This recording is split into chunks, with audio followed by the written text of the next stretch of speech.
Freya, are we ready? Yes. All right. Mr. Baca, are we ready?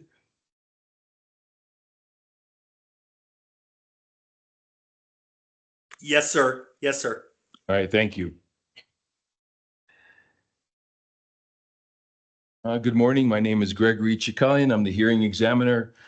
With me today, we have technical examiners as well. We have Mr. Andrew Fordyce, and we have Mr. Jonathan Garcia. We have a 49 case docket today. These are the hearings by affidavit before the division.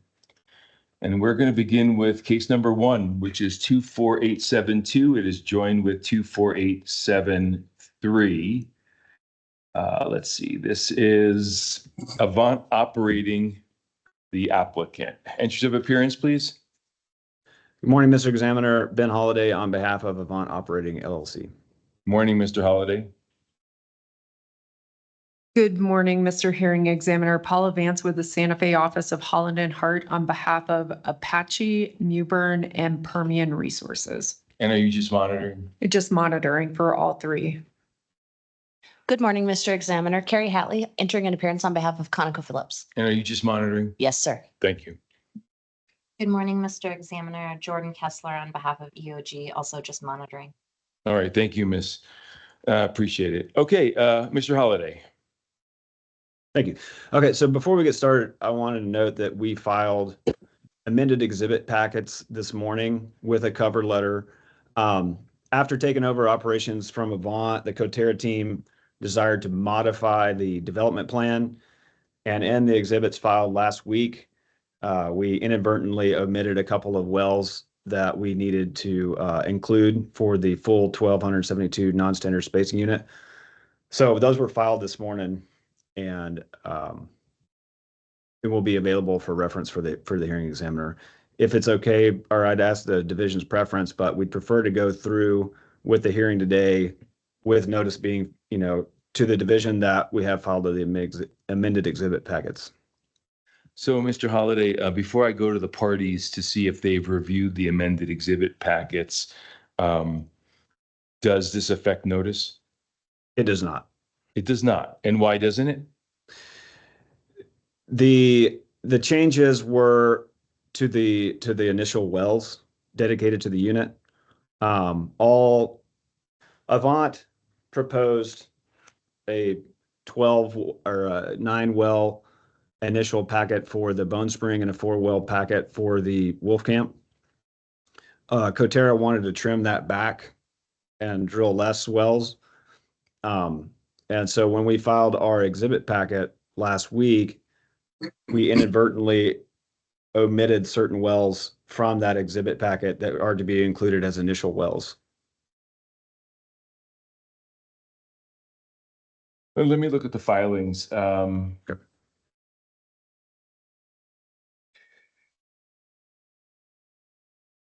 Let me start with Mr. Fordyce, my technical examiner. Have you had a chance to look at the amended exhibits?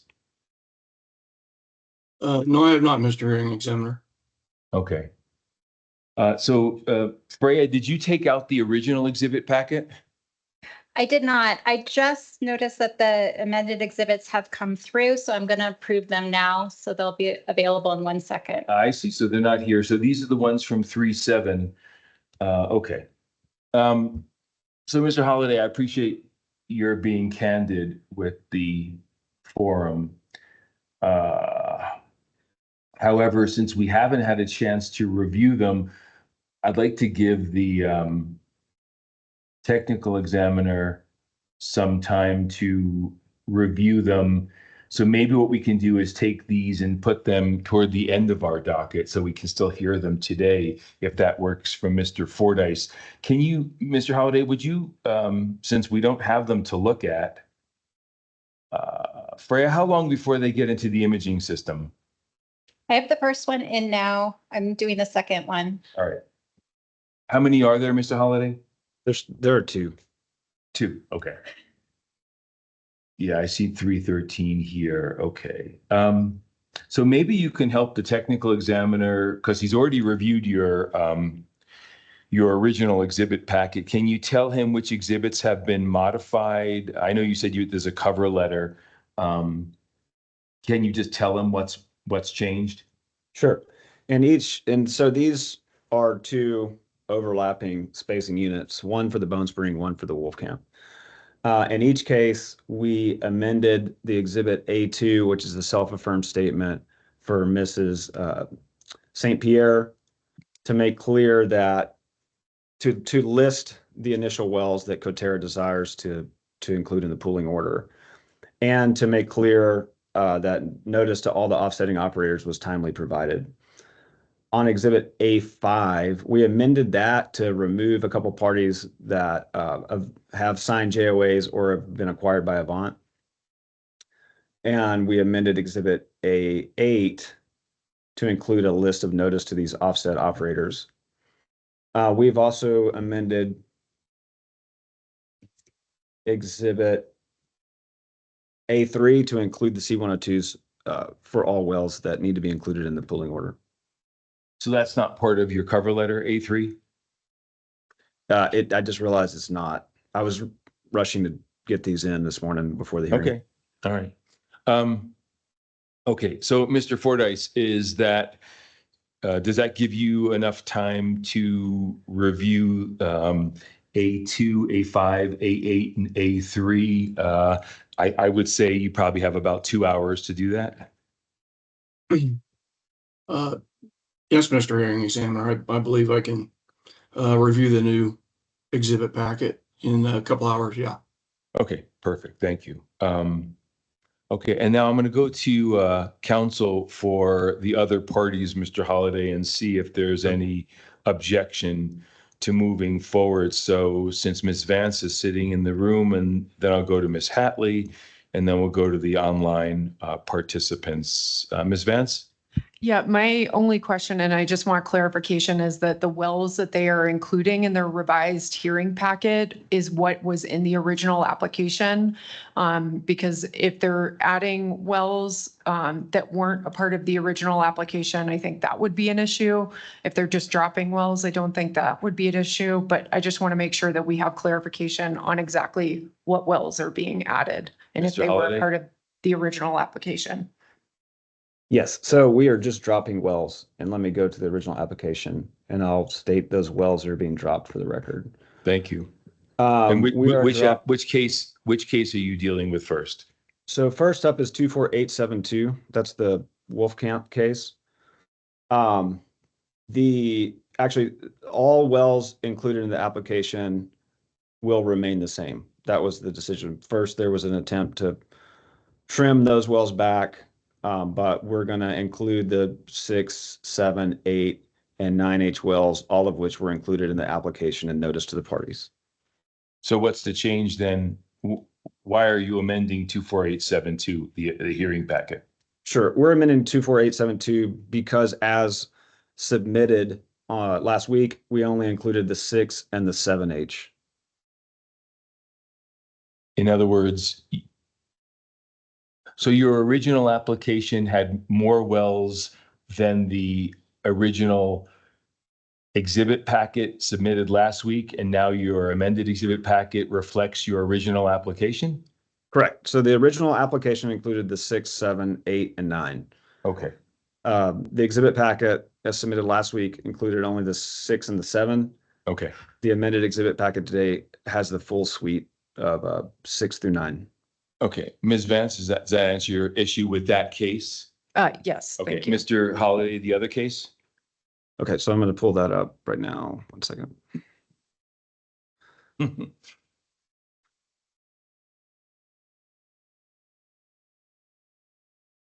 Okay.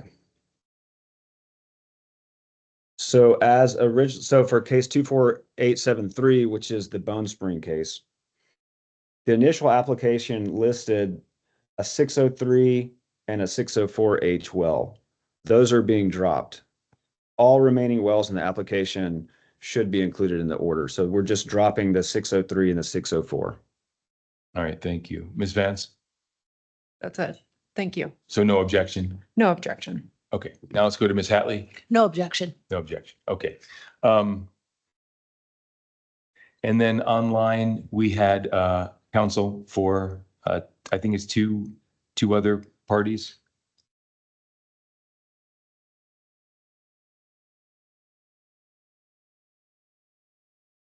Mr. Holliday, who else has entered an appearance on this case? I believe EOG, COG, or ConocoPhillips, and then Mrs. Vance's team. So I think it's counsel for EOG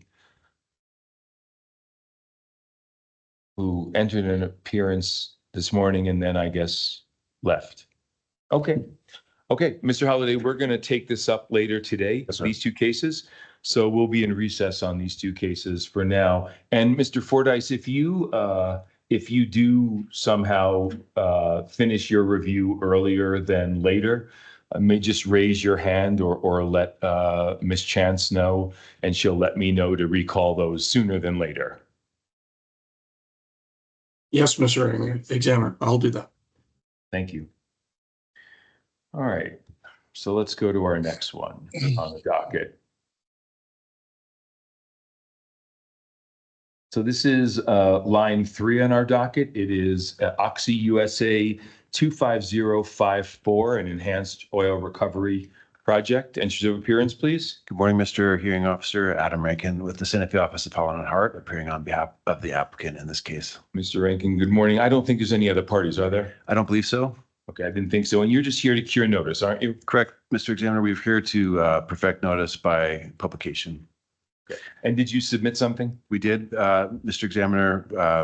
We have filed a revised second supplemental exhibit packet that includes a revised exhibit F, which is the updated and corrected notice of publication and affidavit of publication reflecting that the correct legal description of the project area was properly published and timely published in the newspaper, the Carlsbad Current Argus. So we've submitted a revised hearing packet last week reflecting that exhibit has been updated. Thank you. And you labeled or titled that document the second. Okay. Is there any objection to removing the preceding hearing exhibits? No objection from Oxy, since this will be a complete substitution and update of all the exhibits. Okay. Freya, do you have that? I do. Okay, great. So you'll be able to remove the preceding documents? Yes. All right, thank you. All right, Mr. Rankin, anything further on this case? No, we just asked that the second supplemental revised exhibit packet be accepted in the record and that the case be taken under advisement. The case is taken under advisement and we're off the record. Thank you. Thank you. I'm calling number 4 on our docket. It is 25125. These are Permian Resource Operating Amendment cases. They are joined to other cases, 25127, 2829, 30, and 31. Entries of appearance, please. Good morning, Dana Hardy with Hardy McLean on behalf of Permian Resources. Good morning. And there are no other parties in these. No cases. Correct. Very good. Do you want to present these as a group? Sure. Go right ahead. Thank you. In these cases, Permian Resources seeks to pool additional interest under the terms of order numbers R 23593, 94, 95, 96, 97, and 98. The orders were first entered in December of 2024 and pooled uncommitted interest in the first and third Bone Spring intervals of the Bone Spring Formation underlying the east half of sections 23 and 26, Township 22 South, Range 34 East in Lee County. Since these orders were entered, Permian Resources identified additional uncommitted interest that should be pooled under the terms of the orders, and these new parties only include record title owners. The exhibit packets submitted include land testimony and exhibits for Travis Maka, who has previously testified and been recognized as an expert in petroleum land matters, as well as the notice testimony and information. We've provided the notice letter that was sent January 14th, 2025, and an affidavit of publication from January 17th, 2025. So those were timely. With that, I ask that the exhibits submitted in these cases be accepted into the record and that they be taken under advisement. Thank you, Ms. Hardy. So the basis for all of these applications is to pool additional interest. It's the same. Correct. Yeah, very good. All right. Are there any objections? Not hearing any. The exhibits in these cases are admitted into evidence, and I'll turn to Mr. Fordyce. Mr. Fordyce, any questions on these cases? Yes, I have one question, Okay, Mr. is the Hearing question? Examiner. Thank you, Mr. Fordyce. Is the question for the landman or Ms. Hardy? I believe Ms. Hardy might be able to address it. Okay, Ms. so Hardy, so Mr. Fordyce, Ms. Hardy is not going to be sworn in. However, she does have a responsibility to the forum to be forthright with us. However, if what you need is evidence, you may want me to swear in Mr. Maka and ask him the questions. yes, Mr. Hearing Examiner, we can proceed that way. Mr. Maka?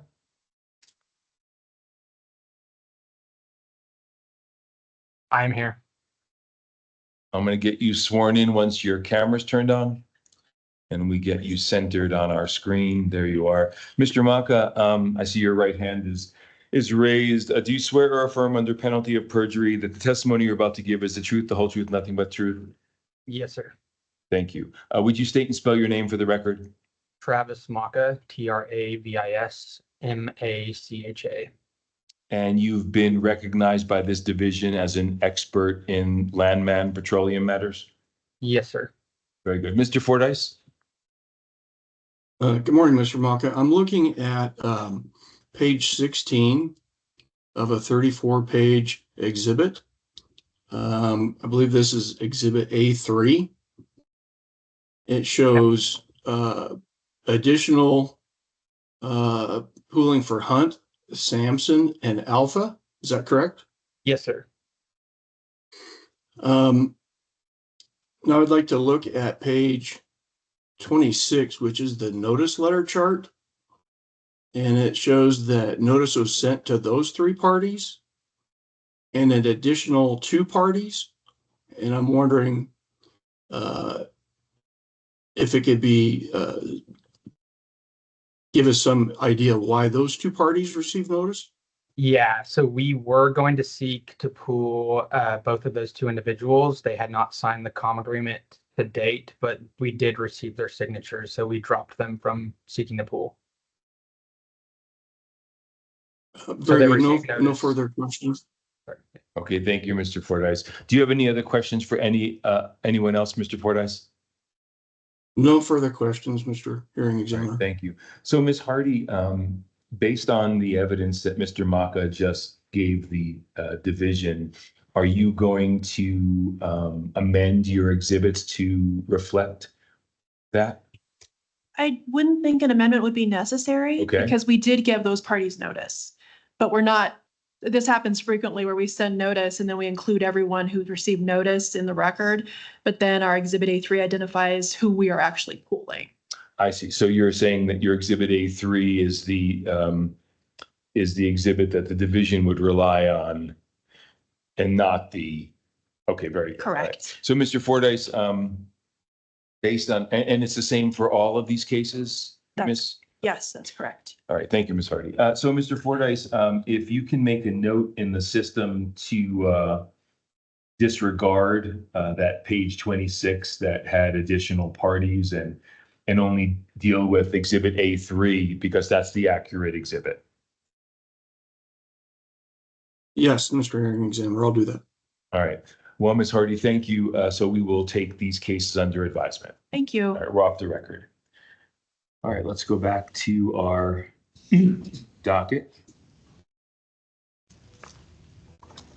We are on line number 10.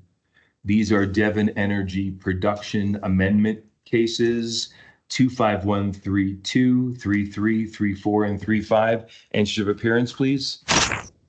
Yes, sir. Good morning, Mr. Hearing Examiner. Good morning, technical examiners. Darren Savage with Santa Fe office of Abadia Schill, appearing on behalf of Devon Energy Production Company, LP. Mr. Savage, are there any other parties? I don't believe so. No. Okay. You want to present these as a group? Yes, that's consolidated. Thank you. Go right ahead.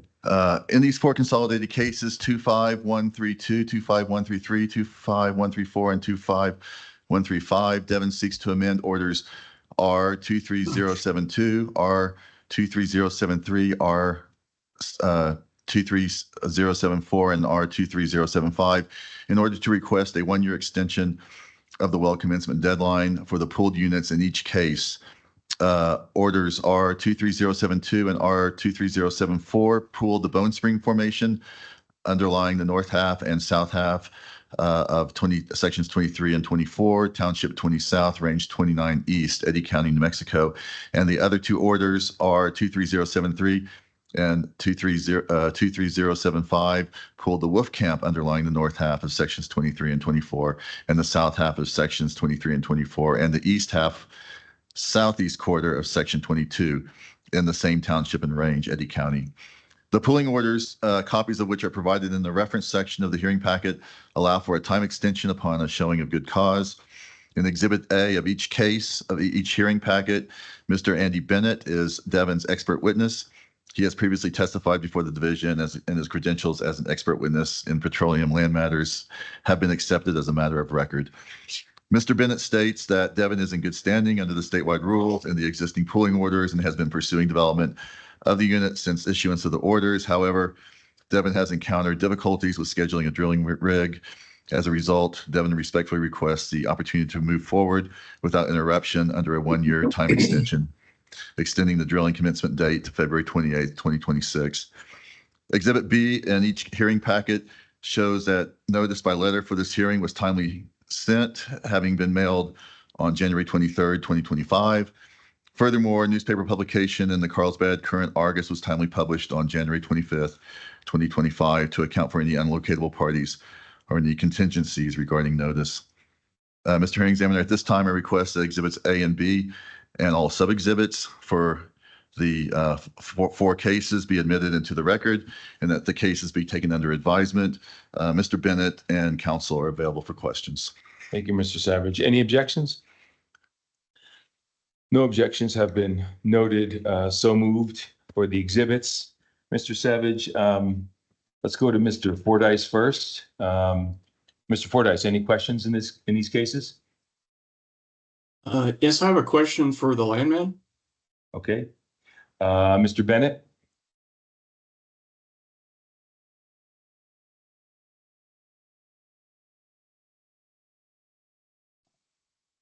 I'm here. Great. Mr. Bennett, I see you have your right hand raised. You swear or affirm under penalty of perjury that the testimony you're about to give is the truth, the whole truth, nothing but truth? I do. Please state and spell your name for the record. Andy Bennett, ANDYBENNETT. Thank you, sir. And you've been previously recognized as an expert in what field before this division? Petroleum land management. All right, thank you. Mr. Fordyce. Good morning, Mr. Bennett. I'm looking at page 16 of this 29-page exhibit. In paragraph 5, it says Devon has experienced unanticipated delays in securing a rig for the commencement of drilling. I was just asking if you could add a little more color or description to what type of anticipated delay you might be experiencing. Just kind of regular flow of operations. Devon has rigs running in New Mexico, drilling multiple locations, and we were not able to get the rig to this Tiger Paw location in time to meet the 1-year deadline of the existing pooling order. So would you say it's related to a rig schedule basically pushing out in time further than originally anticipated? Yes, sir. Correct. All right, thank you for that. I have no further questions.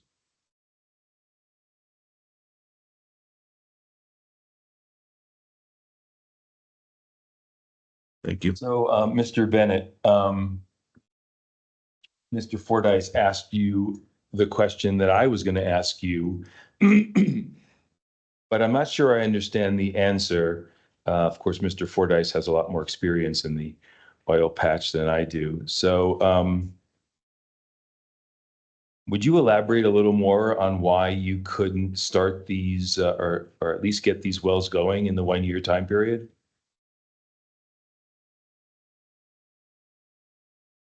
And I can't hear you. You're muted. Sorry, I was on mute. Yeah, just delays on some previous locations that we were drilling, pushing back the timeline that unfortunately Devin has run into.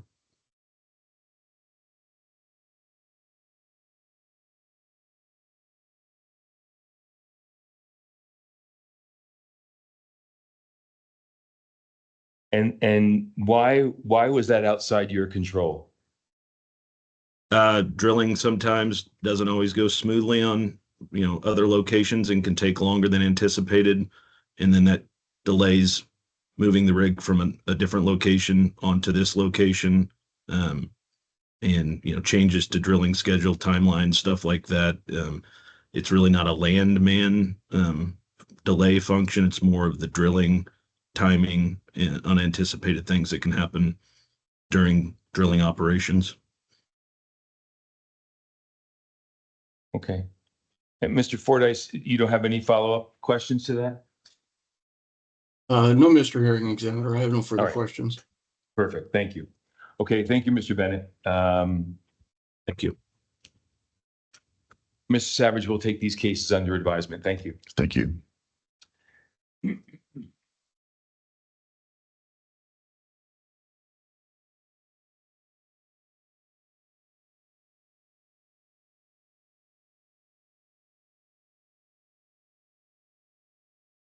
We are moving on to case numbers 14 and 15 on our docket. These are Permian Resource Operating Compulsory Pooling cases 25136 and 37. And should of appearance, please.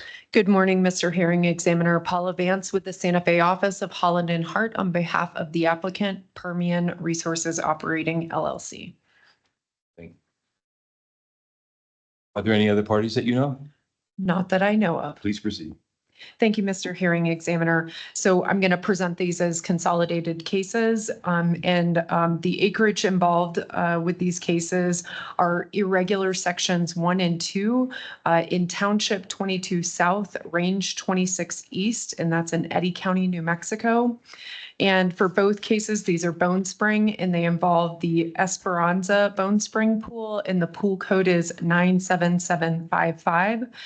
So in case number 25136, this is the north half case, and Permian is seeking to initially dedicate this north half unit of sections 1 and 2 to the Water Buffalo State Com 131H, and that is a proximity well, so allowing for the enlarged spacing unit.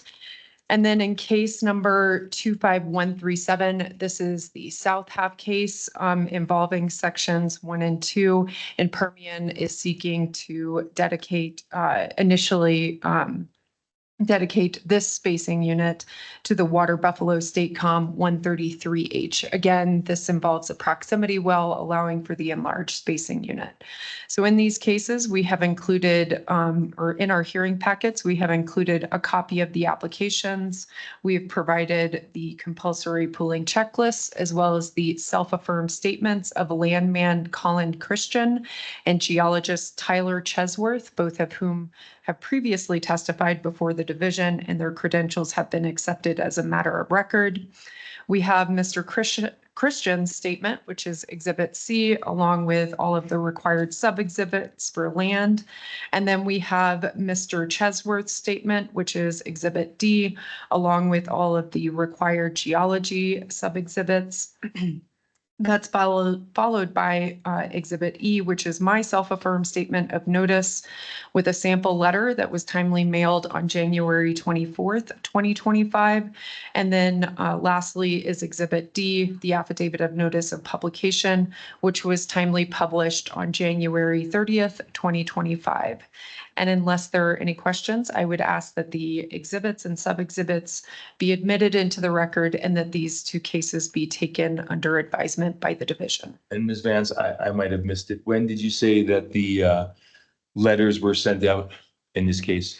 January 24th, 2025. Okay, and the publication?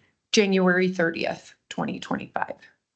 These were originally supposed to be on the last docket and got pushed. Are there any objections to these exhibits? Where do I hear? Is that someone here or is that, it's? Thank you. I don't know how you do that. Not hearing any objections, these exhibits are admitted into evidence in these two cases. Mr. Fordyce, any questions for the landman or the geologist? I have no questions for the landman or geologist, Mr. Hearing Examiner, but I do believe I've identified a typo in the checklist. Okay. Um, What page are you on of the exhibit? I am on page 4 of the exhibit, which I believe is page 2 of the checklist, and I'm looking at the production supervision per month charge that's listed It's $100. as 100. That is incorrect.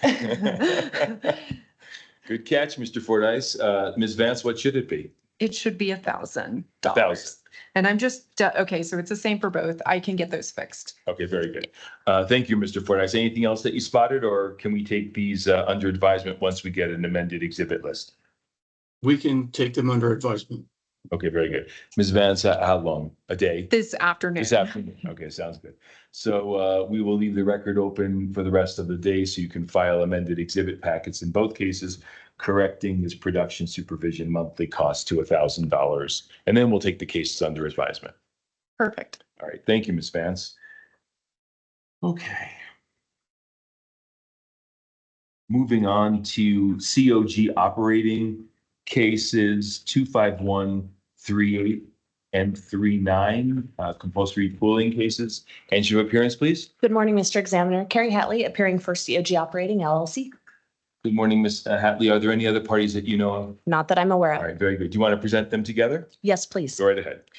Mr. Examiner, in both of these consolidated cases, COG is seeking to pool uncommitted interests, an overriding royalty interest owner, in acreage in the west half of sections 19, 30, and 31 of Township 25 South, Range 35 East in Lee County, New Mexico. In the first case, 25138, COG is seeking to pool a standard 480-acre horizontal well spacing unit in the Fairview Mills Bone Spring Formation. That is pool code 96340. The spacing unit is standard and comprises the east half, west half of sections 19, 30, and 31. This acreage will be dedicated to the Pitch Blend 1930 Federal Com 601H well. In the second case, 25139, COG is seeking to pool a standard 480.72 acre horizontal well spacing unit in the same Bone Spring Foundation formation, same pool code, and standard spacing unit being the west half of sections 19, 30, and 31. This acreage will be dedicated to the Pitch Blend 1930 Federal Com 602H well. The evidence packets for these cases include copies of the applications, the compulsory pooling checklists, self-affirmed statements of landman Caroline Frederick and geologist Tyler Patrick. Both of these experts have previously testified before the division and have been recognized as experts. Ms. Frederick's statement is Exhibit C. It includes all the standard land exhibits. Mr. Patrick's statement is Exhibit D and includes all the standard geology exhibits. In these cases, Mr. Patrick did not observe any faulting or other geological impediments to these wells. Finally, Exhibit E is my self-affirmed statement of notice with a copy of the letter that was timely mailed on January 17th, 2025, to the only party we are seeking to pool today, an overriding royalty interest owner, OGX Minerals 2 LP. We also published notice. You'll find our notice of publication affidavit included as Exhibit G, which was timely published on January 23rd, 2025. Unless there are questions, I would ask that all exhibits and sub-exhibits be admitted into the record and that these cases be taken under advisement to the division at this time. Thank you, Ms. Hatley. Are there any objections? No objections have been heard. These exhibits are admitted into evidence in both cases. Is it Mr. Fordyce or Mr. Garcia who is our technical examiner on these cases? I believe the rest are mine. Very good. Mr. Garcia, do you have any questions in these two cases? No questions, but typos do exist in case 25138. In the checklist and I think all the exhibits, your API number has typos in it. The last 5 digits are listed as 53596. It's that third digit that's a typo, I believe. It's 536 is what it's supposed to be. At least according to the APDs that I saw in our system. Mr. Garcia, may I just clarify, those last digits are supposed to be 53696? I believe so, yeah. I found an APD for that API number with this full name for your operator. This API number belonged to another operator. So I think it's just a typo in that third digit. Thank you, sir. I'll get that corrected. Okay. How long do you want to correct it? End of the day today End will of the be day. fine. All right. We'll leave the record open in both cases until the end of today. We'll expect an amended exhibit packet with a cover letter explaining the change you made and the page number and why you changed it. And then we'll take these cases under advisement. Thank you. Thank you, sir. Thank you. All right. Let's move on to Mewbourne Oil cases. It looks like there's two of them. These are lines 18 and 19 on our docket, 25149, 25150. And your appearance, please. Morning, Mr. Examiner, Adam Rankin with the Santa Fe Office of Holland and Hart, appearing on behalf of the applicant in these two cases. And Mr. Rankin, are there any other parties that you know of? Yes, there are. Good morning, Mr. Examiner. Carrie Hatley representing COG Operating. And are you monitoring? We are only monitoring. Very good. Thank you. Mr. Rankin, please. Good morning, Mr. Hearing Examiner. Darren Savage with Aberdeen Shield on behalf of, I'm going to say Katerra Energy Incorporated and subsidiaries, which includes Cimarex Energy. Thank you. Are you just monitoring? I'm monitoring, yes. Thank you, Mr. Savage. Mr. Rankin? Thank you, Mr. Examiner. In case 25149, Mewbourne seeks to pool the north half equivalent of sections 19 and 20 in Township 18 South, Range 29 East in Eddy County. And in case 25150, it seeks to pool the south half, north half equivalent of the same sections.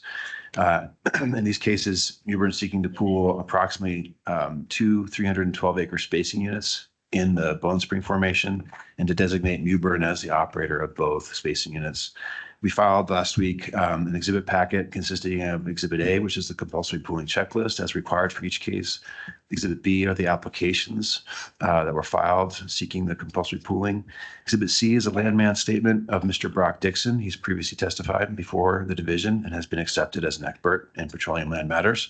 Exhibit C1 through C4 attached to Mr. Dixon's statement are the standard exhibits for pooling, consisting of the C102 well proposal letters, AFEs, and the chronology of communications with the pool parties. Exhibit D is the affidavit of Mr. Justin Rader. He's the geologist. He's previously testified and has been accepted as an expert in petroleum geology before the division. His exhibits D1 through D3 evaluate the geology and the acreage, confirm that the spacing is appropriate for horizontal well development and that each tract will contribute more or less equally to production. Exhibit E is the attorney affidavit reflecting that we have provided notice to each of the pool parties by certified mail.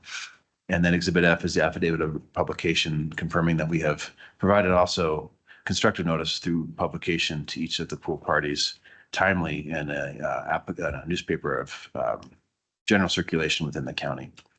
Unless there are any questions, Mr. Examiner, we would move the exhibits A through F and their attachments and ask that the case be taken under advisement. Thank you, Mr. Rankin. I might have missed it. Did you say that Mr. Dixon has been accepted as a landman expert before the division? Correct. All right, thank you. And when was the letters sent out?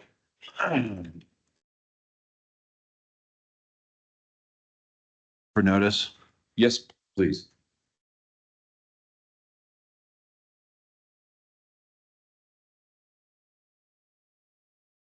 January 24th. Okay, thank you. And the publication? Publication of notice was published on January 30th. And we have an affidavit for that? We do. Okay, thank you. Are there any objections? Ms. Hatley, Mr. Savage? No objections. No objections. Thank you. The exhibits are admitted into evidence in both cases. Mr. Garcia, questions? No questions. Thank you. These cases are taken under advisement. Okay, we're moving on now to WPX Energy Permian. It looks like we have two cases, number 20 and 21 on our docket, 25152, 25153 entries. Yes, sir. Good morning, Mr. Hearing Examiner. Good morning, technical examiners. Darren Savage with Aberdeen Shield, appearing on behalf of the applicant WPX Energy Permian LLC. Thank you, Mr. Savage. Are there any other? Good morning, Mr. Examiner. Carrie Hatley appearing on behalf of COG Operating. Are you monitoring? We are. Thank you. Mr. Savage, anyone else that you know of? No, I don't. All right, please proceed. Cases 25152 and 25153 cover lands in the east half, sections 23, 26, and 35 in Township 26 South, Range 30 East, Eddy County, New Mexico. The landman, Tim Prout, has testified previously before the division as credentials have been accepted as an expert witness in petroleum land matters. The geologist, Russell Gooden, has testified previously before the division as an expert witness in geology, and his credentials have been accepted as a matter of record. In case 25152, WPX seeks an order pooling all uncommitted interest in the Bone Spring Formation designated as an oil pool underlying a standard 769.91 acres more or less spacing unit comprised of the east half of sections 23, 26, and 35. The unit will be dedicated to the Ross Draw 35, 26, 23 FedCom wells as 4 initial wells. Orientation of the wells and unit are stand up south to north with standard locations. Mr. Prout's Exhibit A for case 25152 includes his landman self-affirmed statement, C-102s, and ownership breakdown, well-proposal letter with AFEs and chronology of contacts. And Mr. Gooden's Exhibit B for this case includes his self-affirmed statement along with 5 standard geology exhibits describing the potential for development in the unit. Exhibit C provides the self-affirmed statement of notice for mailing and the publication notice. Notice was timely mailed on January 23rd, 2025. WPX found working interest owners to be locatable. Notice letter for COG Operating LLC, who has made an appearance, was returned. However, COG was aware of the hearing and entered a letter agreement prior to the hearing without objection. Notice letters for National XP and National Trainer Partners LTD are listed by the post office as lost. However, National XP and National Trainer are part of the National XP and Titus group, who were contacted by email, and they stated they have no objections, as shown by the email by Titus included in Exhibit C. Notice by publication was timely published on January 25th, 2025, to account for any unforeseen contingencies. In the next case, 25153, WPX seeks an order pooling all uncommitted interest in the Wolfcamp Formation designated as a gas pool underlying a standard 769.91 acre, more or less spacing unit, again comprised of the east half of the 3 sections. The unit will be dedicated to the Ross Draw 35, 26, 23 FedCom wells as 9, representing 9 initial wells. Orientations of the wells are stand up, south to north, and they have standard locations. Mr. Prout's Exhibit A for case 25153 also includes his landman statement, the C-102s, ownership breakdown, well proposal letter, and AFEs, and the chronology of contacts. And Mr. Gooden's Exhibit B includes all the standard 5 standard geology exhibits. Exhibit C provides the self-affirmed statement of notice for mailings and publication. Again, notice was timely mailed on January 23rd, and WPX found the working interest owners to be locatable. In this case, notice letters from Macaulay Chapman and Marathon Oil Permian were returned. However, Macaulay Chapman is part of the Broughton Petroleum Group, for which notice was delivered, as shown in the mailing report. And Marathon is part of the ConocoPhillips COG Group, which was aware of the hearing and did enter a letter agreement prior to the hearing without objection. And then notice letters for the National Trainer Partners LTD is listed as returned. However, National Trainer is part of this National XP and Titus group, and they were contacted by email and they responded with no objection. Notice by publication was timely published on January 25th to account for any unforeseen contingencies. And Mr. Hearing Examiner, at this time, I move that Exhibits A, B, and C and all sub-exhibits be admitted into the record for case 25152 and 25153, and that the cases be taken under advisement. The witnesses and counsel are available for questions. Thank you, Mr. Savage. I noticed that you filed amended hearing packets in both cases. These were filed yesterday. In 25152, we have an amendment to revise Exhibit B1 and B3. So let's deal with the cases separately. Are there any objections to the amended hearing packet in that case? No objections. All right, thank you. Mr. Savage, the exhibits in case 25152 are admitted into evidence. Mr. Garcia, have you had a chance to review the amended hearing packet? I have. All right, thank you. Any questions? For the whole packet, I have no questions, just a typo in the checklist. Is this case 25152? It is. Okay, please, go ahead. Mr. Savage, the pull code in your checklist is incorrect according to our APD reviewers. It's a lot of digits. I can give it to you if you have a pen, or Okay. if there's no objection, I can email it to you because it's a lot of random letters and Okay, numbers. email would be good. Thank you. Is that okay, Mr. Gregory? By all means. Oh, yeah, sorry. It's like 25 digits. So. Yeah, I think that's a good idea. Thank you, Mr. Garcia. So what we'll do, Mr. Savage, in this case is we'll leave the record open for a second amended exhibit packet with the corrected pool code. How long do you want for that? We should be able to do that today. End of day? Okay, so we'll leave the record open and then we'll take it under advisement when we get the second amended in. Miss Chance, would you please remove anything that is redundant in this case? I will. All right, thank you. Let's go to 5.3. I also see that you have an amended exhibit packet here. Here you only amend or revise exhibit B1. Ms. Hatley, any objections to the amended hearing packet? No, Mr. Examiner. Mr. Savage, the exhibits in this case are taken as evidence. Mr. Garcia, same correction for this case? No, different formation. The pool is correct in this case. Oh, good. Okay. Do you have any questions in this case? No questions. And Mr. Okay, very Savage, that email is on its way to you. So, Mr. Garcia, we can take 25153 under advisement now? Correct. Okay, very good. Thank you, Mr. Savage. We're off the record in these cases.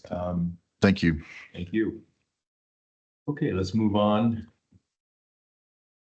We are now lines 22 and 23. These are PBEX Operations LLC compulsory pooling cases 25154 and 55.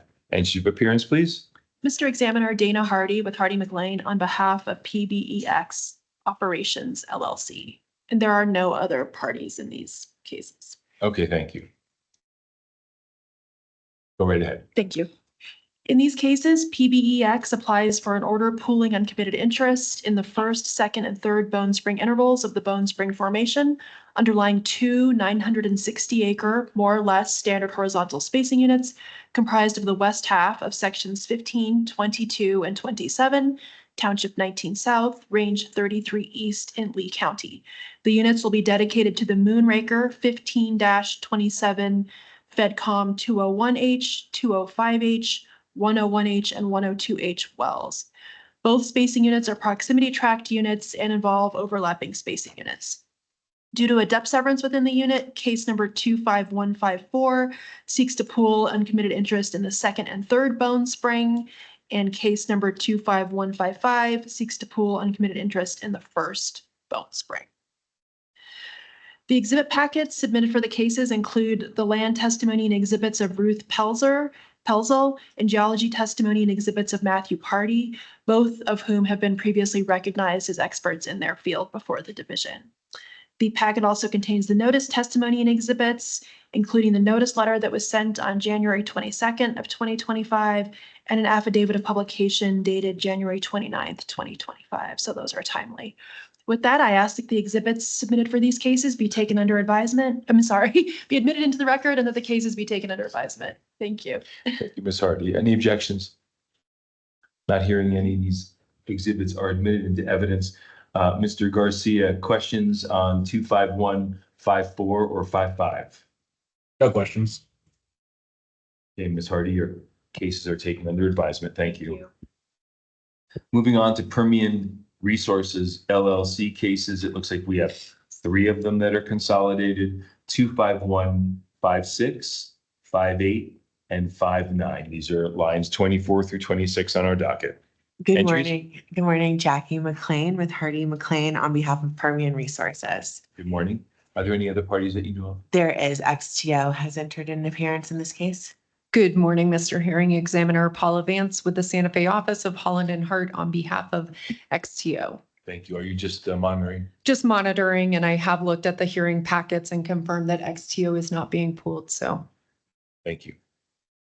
Ms. Yes. McLean? Thank you. In case numbers 25156, 25158, and 25159, Permian Resources applies for an order pulling all uncommitted interests in the first Bone Spring interval of Irregular Section 5 and Sections 8 and 17, Township 22 South, Range 35 East, and Lee County. And this will be dedicated to. He gets the microphone behind you, I think. Nope. Thank you. I was gonna say my allergies are really bad. And there'll be this acreage will be dedicated to 3 wells, the Casa Bonita 517 State Com 301H, 303H, and 304H wells. And due to a depth severance, their Permian Resources seeking to only pull those interests from the top of the Bone Spring formation to the base of the first Bone Spring interval. The exhibit packets submitted for the cases include land testimony and exhibits from Reagan Armstrong and geology testimony exhibits from Chris Ruddlehuber. And while Mr. Ruddlehuber has testified before and been designated an expert in petroleum geology, this is Ms. Armstrong's first time testifying. So we've included her resume as Exhibit A1, and she is available to answer any questions you might have. Is Ms. Armstrong with us now? I believe she is. Yes, sir. Ms. Armstrong, would you turn on your there you go. We're going to get you in the center. Good morning, Ms. Armstrong. Would you state and spell your name for the record? Reagan Armstrong, ReaganArmstrong. All right, thank you. Would you raise your right hand, please? Yes, sir. Thank you. Do you swear or affirm the testimony you're about to give is the truth, the whole truth, nothing but the truth under penalty of perjury? I do. All right, thank you.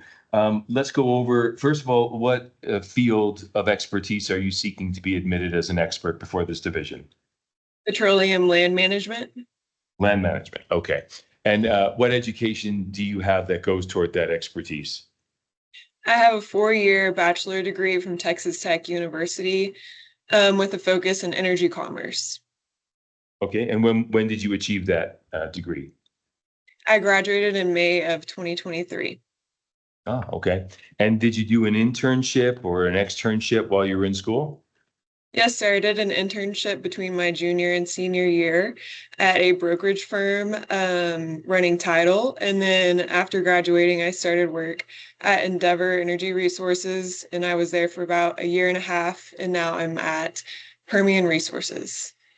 Okay, and tell me what you did at Endeavor. I was in charge of managing a number of units, looking over title and creating interest sheets and mineral reports so that we could execute and draft proposals and JOAs for our units, as well as a number of other projects.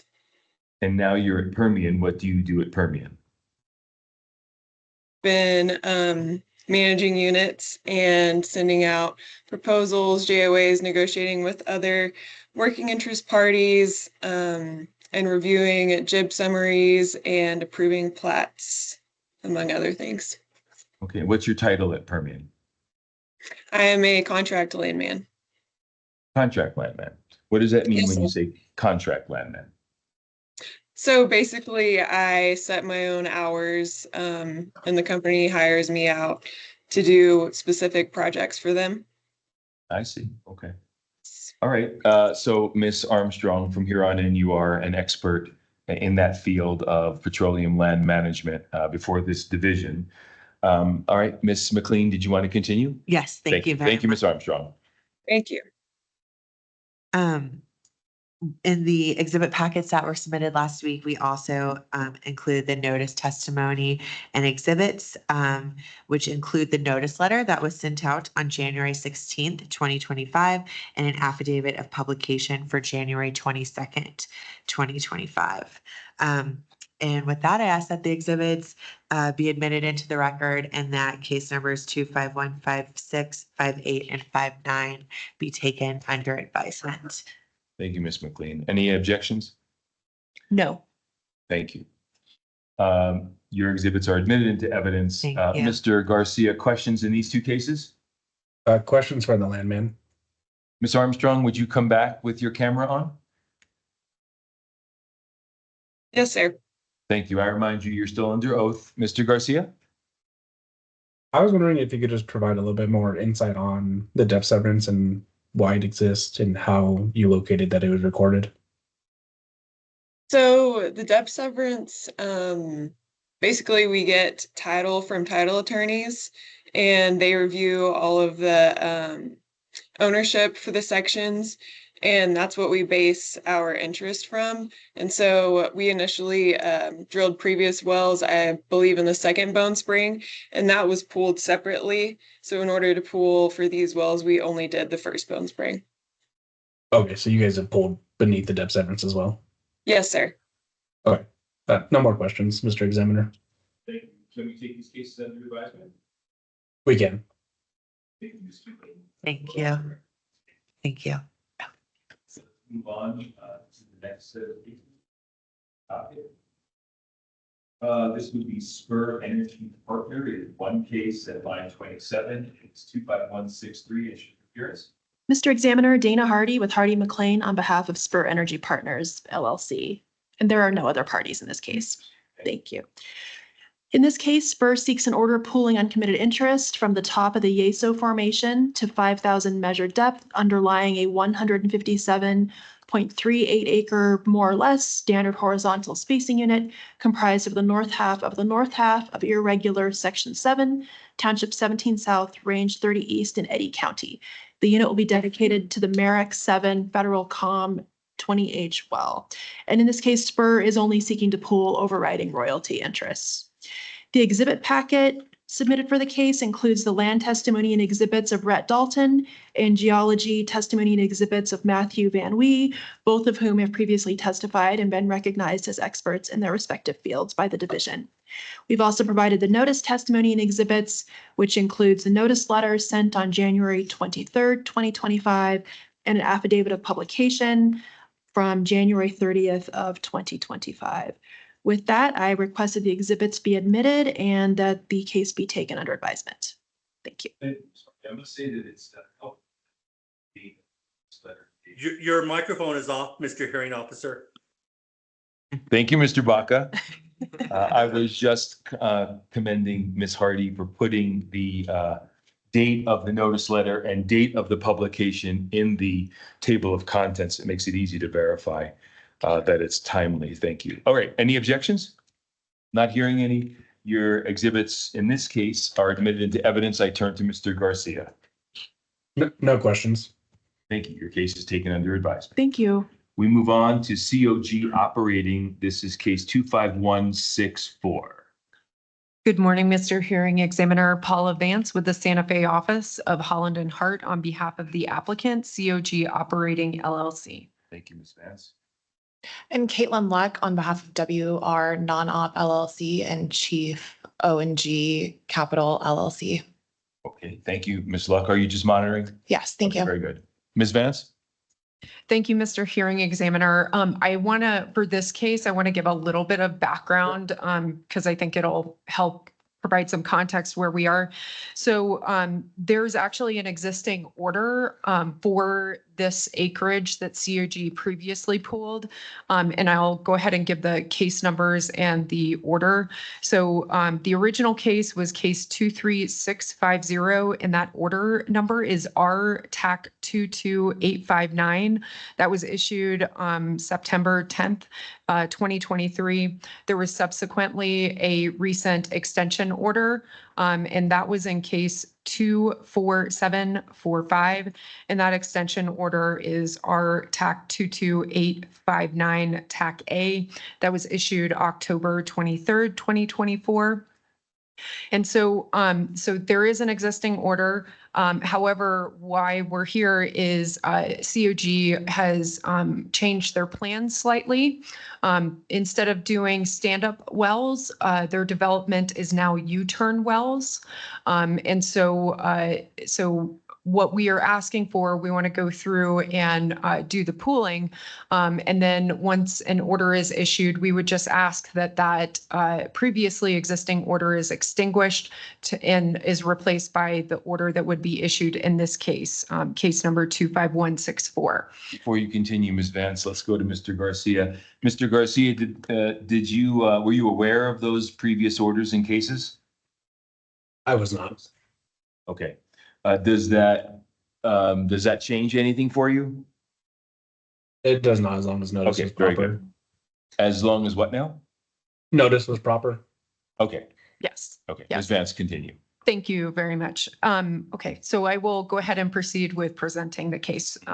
So in this case, case number 25164, COG seeks an order that is approving, again, the 947 acre, more or less, non-standard horizontal spacing unit. This is for the Wolfcamp formation, and the pool is the Purple Sage Wolfcamp gas pool. Pool code is 98220. And this is underlying the south half equivalent of irregular section 30 and all of irregular section 31. And that's going to be Township 23 South, Range 27 East, Eddy County, New Mexico. And then keeping the same pooled parties, uncommitted interests pooled. And COG seeks to initially dedicate this spacing unit, this non-standard spacing unit, to the BAT-BOM FedCom 401H, 402H, 421H, and 422H. And again, these are U-turn wells. In this case, we have included a copy of the application, provided the compulsory pooling checklist, as well as the self-affirmed statement of landman Shelley Klingler and geologist Jessica Pontiff, both of whom have previously testified before the division, and their credentials have been accepted as a matter of record. Ms. Klingler's statement is Exhibit C. And then I would like to point out in paragraph 7 and 8, she provides some additional information of the request for approval of the non-standard spacing unit. And then also I did want to note in her sub-exhibits, Exhibit C2, which is the pooling exhibit, COG has reached has received a ratification rather from one of the overriding royalty interest owners that it had sought to pool, and that's LRF. And so we will follow up with an amended or revised hearing packet showing that we're no longer seeking to pool that party. In addition to the standard sub-exhibits on the land side, we have also included the NSP offset map that shows the offsetting acreage and interest owners that COG provided notice to. And then following Ms. Klingler's statement and exhibits is Ms. Pontiff's statement, which is Exhibit D, along with the standard geology exhibits. And then Exhibit E is my self-affirmed statement of notice with a sample copy of the letter regarding the pooling and request for the non-standard spacing unit. And that was sent out on January 24th, 2025. And then the last thing there is Exhibit F, which is the affidavit of notice of publication, which was timely published on January 25th, 2025. And unless there are any questions, I would ask that the exhibits and sub-exhibits be admitted into the record and that this case be taken under advisement at this time. Ms. Vance, any objections? No objections. Thank you. Thank you, Ms. Luck. The exhibits are admitted into evidence, although I think I caught that you said you are going to submit a revised exhibit packet by when? We can do that this afternoon. Today? Okay, so we'll leave the record open for the revised exhibit packet with a cover letter to explain that you're removing a pooled party. Is that correct? That's correct. All right, thank you. Mr. Garcia? I don't think I have any questions. Maybe just clarification. In the Please. order that the division issues, are you seeking for that order to vacate the previous orders? Or are you wanting those orders just to expire on a timeline basis? That would be fine to do it simultaneous. I just wanted to present that information to see what would be administratively easiest for the division. So I'm fine with that if that works for the division. You're fine with what? There were two alternatives he gave you. I'm sorry, the former. So if in the order, it can state that the existing order R22859 TAC A is extinguished and replaced by the order that will be issued in this case, that's works for us. Okay. No further questions. Okay, thank you, Mr. Garcia. So this case will be taken under advisement once we get the revised exhibit packet. Thank you, Ms. Vance. Thank you. Okay, we're going to move on to our next case. It looks like it's number 29 on our docket. It is Cimarex Energy's compulsory pooling case. Entries of appearance, please. Good morning, Mr. Hearing Examiner. Ben Holliday on behalf of the applicant. And I'm sorry, good morning, Mr. Holliday again. It says that it's joined to 25182. Did you dismiss 82?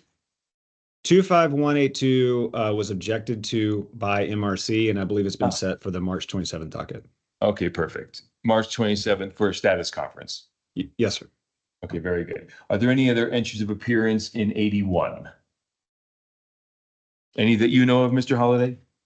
I believe we had entries of appearance. Let me check my compulsory pooling checklist. We had an entry appearance from EOG who did not enter an objection, but just an appearance. Do you know who the attorney is for EOG? I believe it is Ms. Kessler? Yes, Ms. Kessler. Ms. Kessler, are you going to enter an appearance today? Okay, all right, Mr. Holliday, Ms. Kessler is not entering an appearance today. Okay, so in these cases, Cimarex seeks to pool in this case, Cimarex seeks to pool an interval of the Bone Spring Formation from the top of the Bone Spring to a depth of 7,680 feet, underlying a 640-acre standard horizontal spacing unit comprised of the east half of sections 23 and 26, Township 25 South, Range 26 East, down in Eddy County. The reason for bifurcating the Bone Spring here, there's existing development in the second Bone Spring underlying section 35. So you mentioned case 25182. That's a companion case, which we also filed. That case seeks to pool the remainder of the Bone Spring, so 7,680 feet to the base of the Bone Spring, into a 960-acre standard spacing unit underlying the east half of section 23, 26, and also section 35. So as I mentioned before, that case was objected to by MRC, and we're set for a status conference on the 27th. So this unit will be dedicated to the Widgeon 2326 FedCom wells. In our exhibit packet filed last week, we have provided the affidavits of landman Keaton Curtis and geologist, hope I don't mispronounce this, Cahill Kelligan. Neither of these witnesses have previously testified before the division, and both will need to be qualified as experts in their respective fields. Mr. Holliday, do you know if Mr. Curtis and Mr. Kelligan are available? Yes, they should be. Let's start with, well, let's get both of them on the screen. I see Mr. Curtis and I see Miss.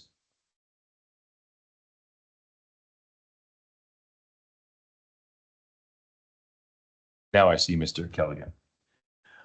All right, would you both raise your right hands, please?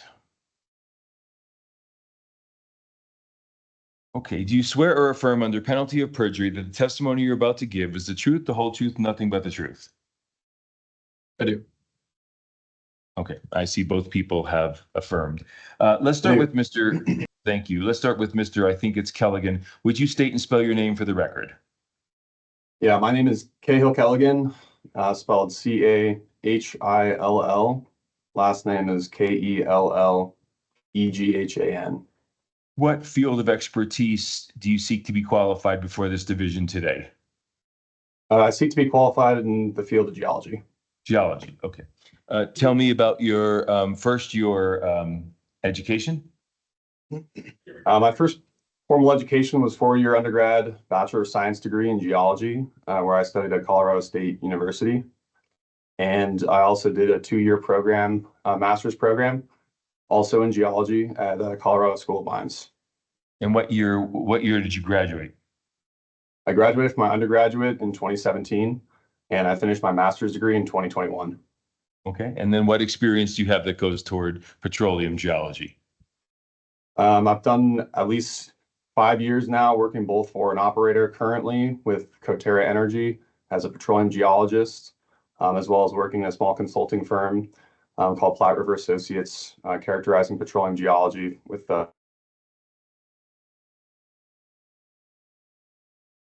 you frozen? I can't tell if you're frozen. No, there you go. Okay, we missed part of what you were saying. Let's just break down these 5 years. You said with Coterra Energy? Correct. I've been with Coterra Energy for 4 years now, and I'm a geologist with them, working on active drilling programs, taking all in their geologic data, characterizing it for them, and using that to make business decisions for our company. Okay, and what title do you hold with Coterra? Geologist. Okay, so not petroleum geologist, just geologist?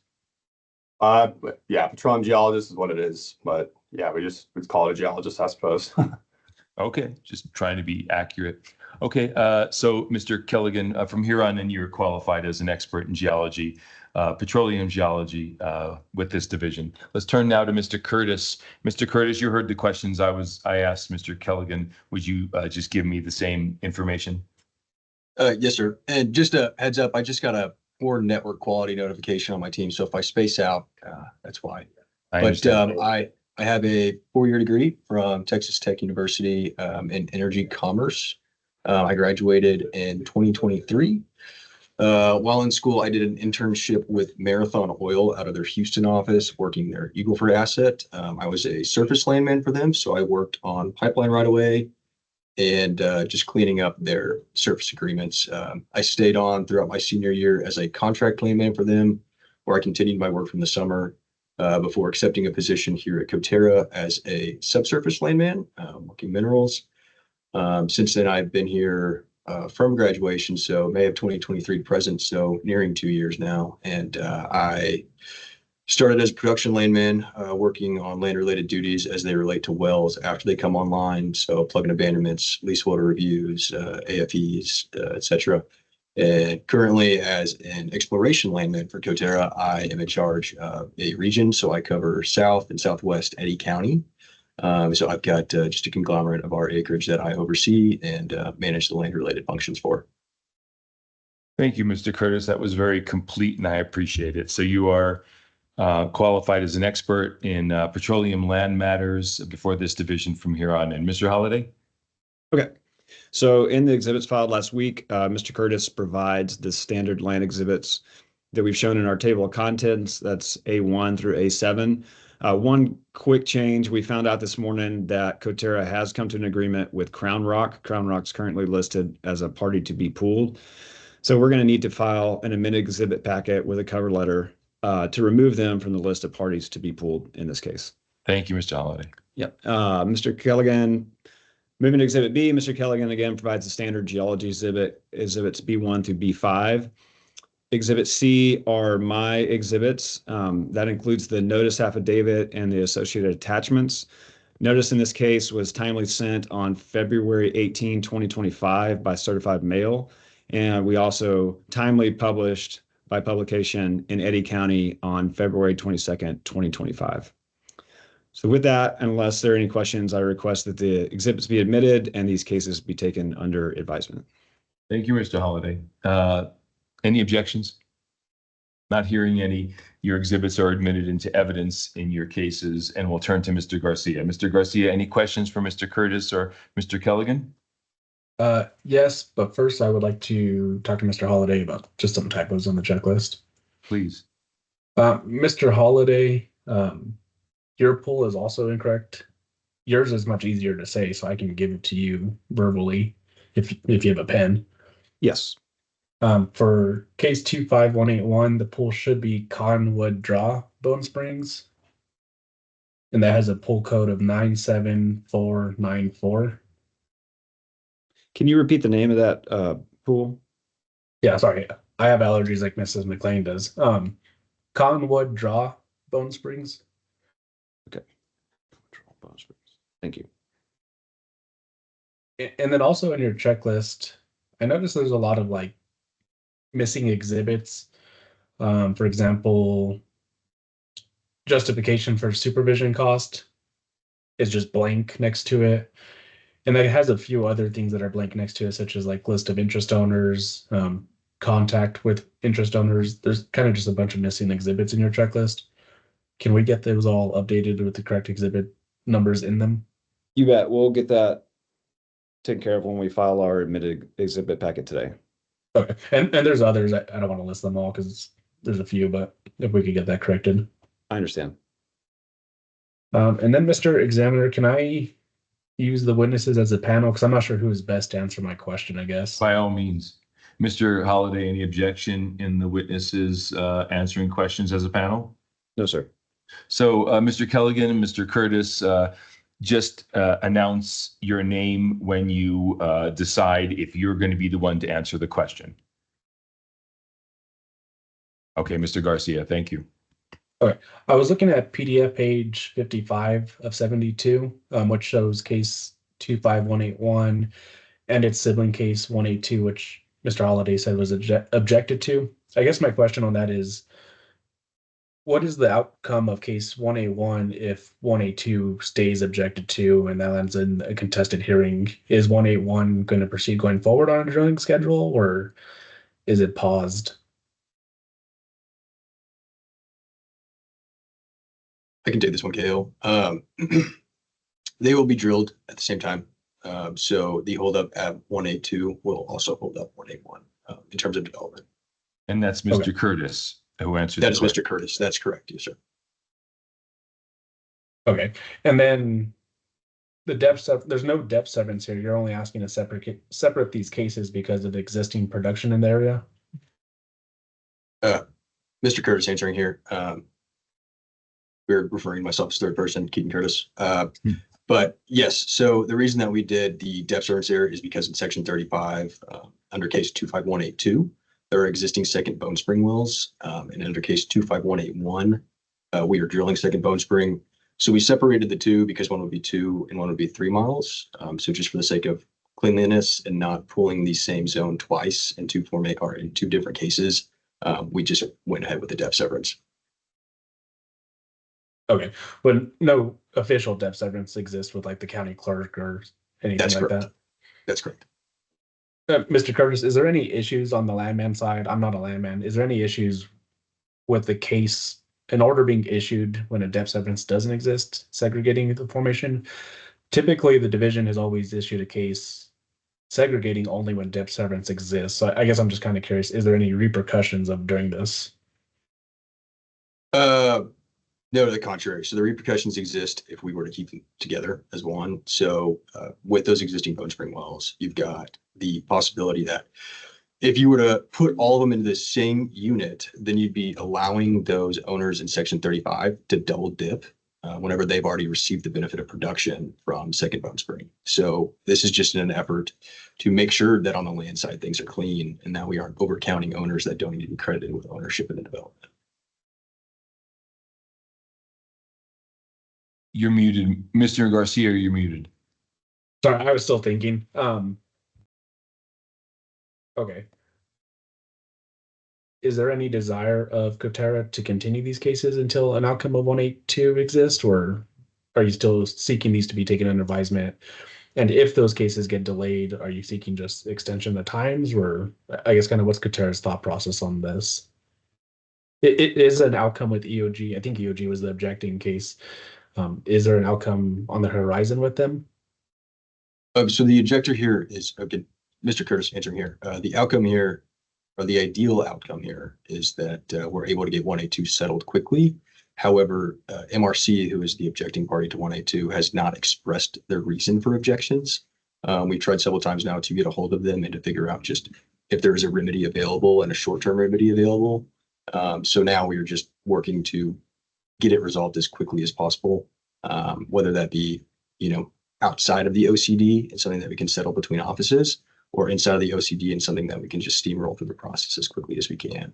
I think with the benefit of 181 having the option, if present, or if if we get to that point where we have to apply for extensions for something like 1 and 2 being held at the contested hearing, that's something, a route that we will explore. However, I'm hopeful that we won't have to get there and we can develop everything within the year. Okay. I believe that's all my questions, Mr. Examiner.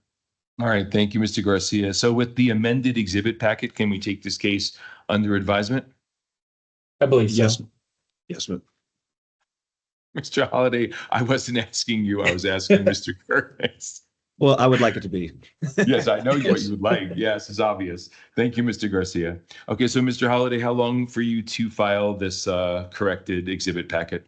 I should be able to get those in today. End of the day. Okay, so we'll leave the record open in this case, 25181 until the end of the day for the amended exhibit packet. Thank you, Mr. Kelligan, Mr. Curtis, for your testimony today, and Mr. Holliday, we're off the record in this case. Thank you. Okay, we're going to move on now. It looks like to Matador. And it looks like we have, I think, 2 cases, although I'm not sure that they're joined. Maybe they are. 25183 and 25184. And should appearance, please. Mr. Examiner, this is Adam Rankin appearing for Matador in those cases. I'm going to ask if my colleague has a comment or request regarding a case that was earlier presented, if she may just interject for a moment. Okay, what case do you want me to recall, Ms. Vance? It's case number 25164, the bat bomb, the U-turn cases that I just presented. Hold on. Let me recall those cases.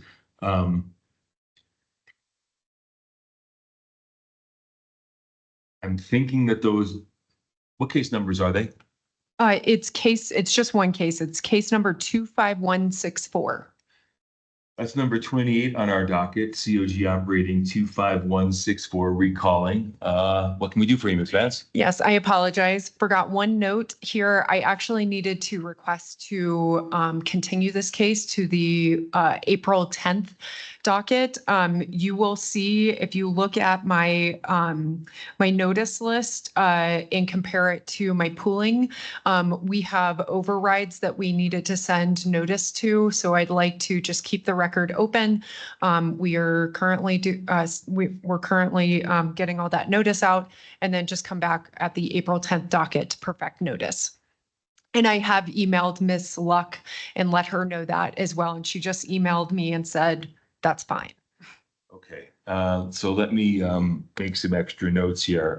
You were also going to send in a revised exhibit packet as well. Yes, that's correct. And I'd like to hold off now instead of filing multiple revised hearing packets. I'll hold off until we have the notice. So you would like this case, you were going to move this case to which docket in April? The April 10th docket. And we will continue, we'll file a motion to continue if that works for the division.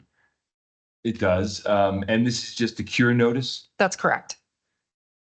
When would the notice be cured? I mean, is there an earlier docket we could move it to? I would have to check with my legal assistant. You'd rather April 10th? I would rather. Okay, let me just make a note. She's actually out sick right now, so. No, it's fine. Okay, so case 25164 will be, we'll hear it again on April 10. We'll get a revised exhibit packet before April 10, obviously. And we're off the record in that case now. Correct. Thank you. Mr. Rankin? Thank you, Mr. Hearing Examiner. As to case numbers 25183 and 25184, in these cases, Matador seeking to pool in 25183 the north half, south half of sections 3 and 4 in Township 18 South, Range 33 East in Lee County. And then in the companion case 25184, it's seeking to pool the south half of the same sections. In both cases, Matador seeking to pool 320 acre spacing units comprised of the Bone Spring Formation and to designate Matador Production Company as the operator. We filed last week exhibits A through F. Exhibit A is the compulsory pooling checklist. Exhibit B are the applications filed for each case. Exhibit C is a landman statement from Mr. Ethan Frazier, who's previously testified and has been accepted as an expert in petroleum land matters by the division. His exhibits C1 through C5 are the standard land exhibits, including the C102s, the land tracts, the ownership interests, well proposals and AFEs, and chronology of contacts for each of the parties that are seeking to pool.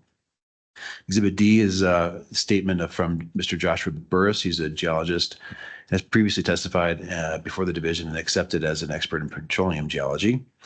His exhibits D1 through D3 are the standard geology exhibits and show that the spacing unit is both spacing units are appropriate for horizontal well development and that each track will contribute more or less equally to production. Exhibit E is the attorney affidavit providing demonstrating that we provided notice by certified mail to each of the pooled parties, along with proof of certified mailing. Exhibit F is the affidavit of publication for each case showing that notice was properly and timely provided by publication as well. One thing I want to note, Mr. Examiner, we're going to have to file a revised exhibit packet because we had C102s that were incomplete. And so we'll be filing a revised exhibit packet with the completed C102s. We should be able to get that done later today. But that, along with that, will be an updated compulsory pooling checklist that will have the updates there. Basically what was missing is the footages for the surface locations. So both the compulsory pooling checklists and the C102s for both cases will be updated, and we'll get that. We should be able to get that filed later today. Okay, thank you, Mr. Rankin. If there are no questions, Mr. Examiner, we would move the admission of exhibits A through F and their attachments for both of these cases and ask that, subject to our supplementation of the revised compulsory pooling checklist and C102s, that the case be taken under both cases be taken under advisement. Thank you, Mr. Rankin. Are there any objections?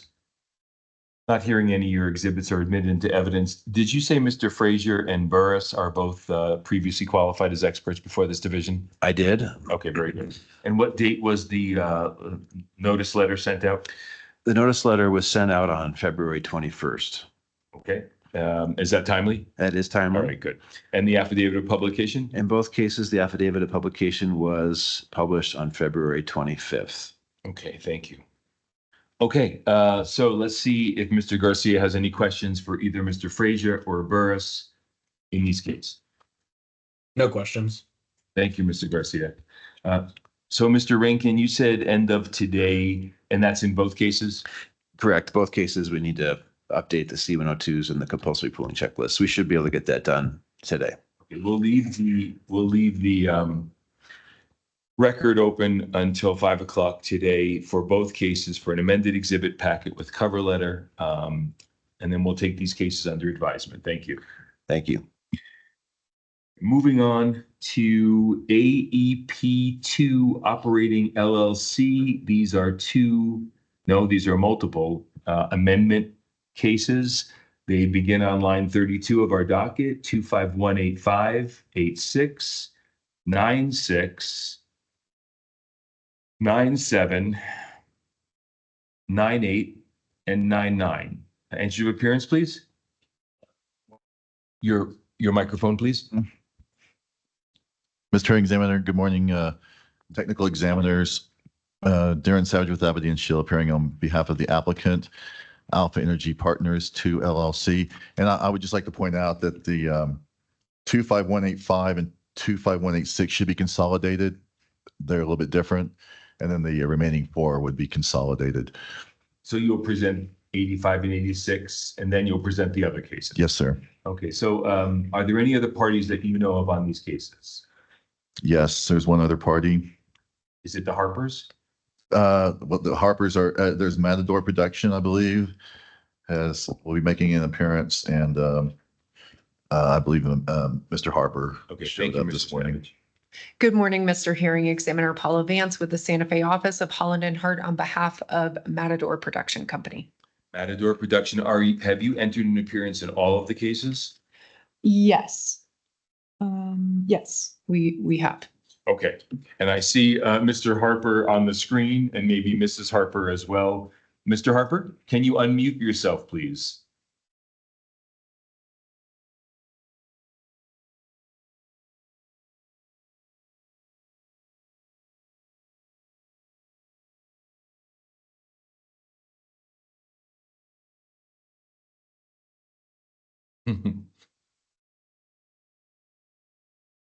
Mr. Harper, you look like you're happy to have your wife there with you. Oh, yeah, I am. Would you state your name, please? Daryl Harper. Daryl Harper. Okay. And do you, are you entering an appearance in all of these cases or just some of these cases? All of them. Okay. Now you have to speak up a little bit and face the microphone when you, or face the screen when you speak so I can hear you, sir. All of them. All of them. Okay. Very good. And what is your interest in these cases? I'm owner, interest owner. An interest owner. Okay. Mr. Savage, were you aware of the Harpers? Yes. From our ownership records, Mr. Harper would be owning in the north half, and that would be in case 25199.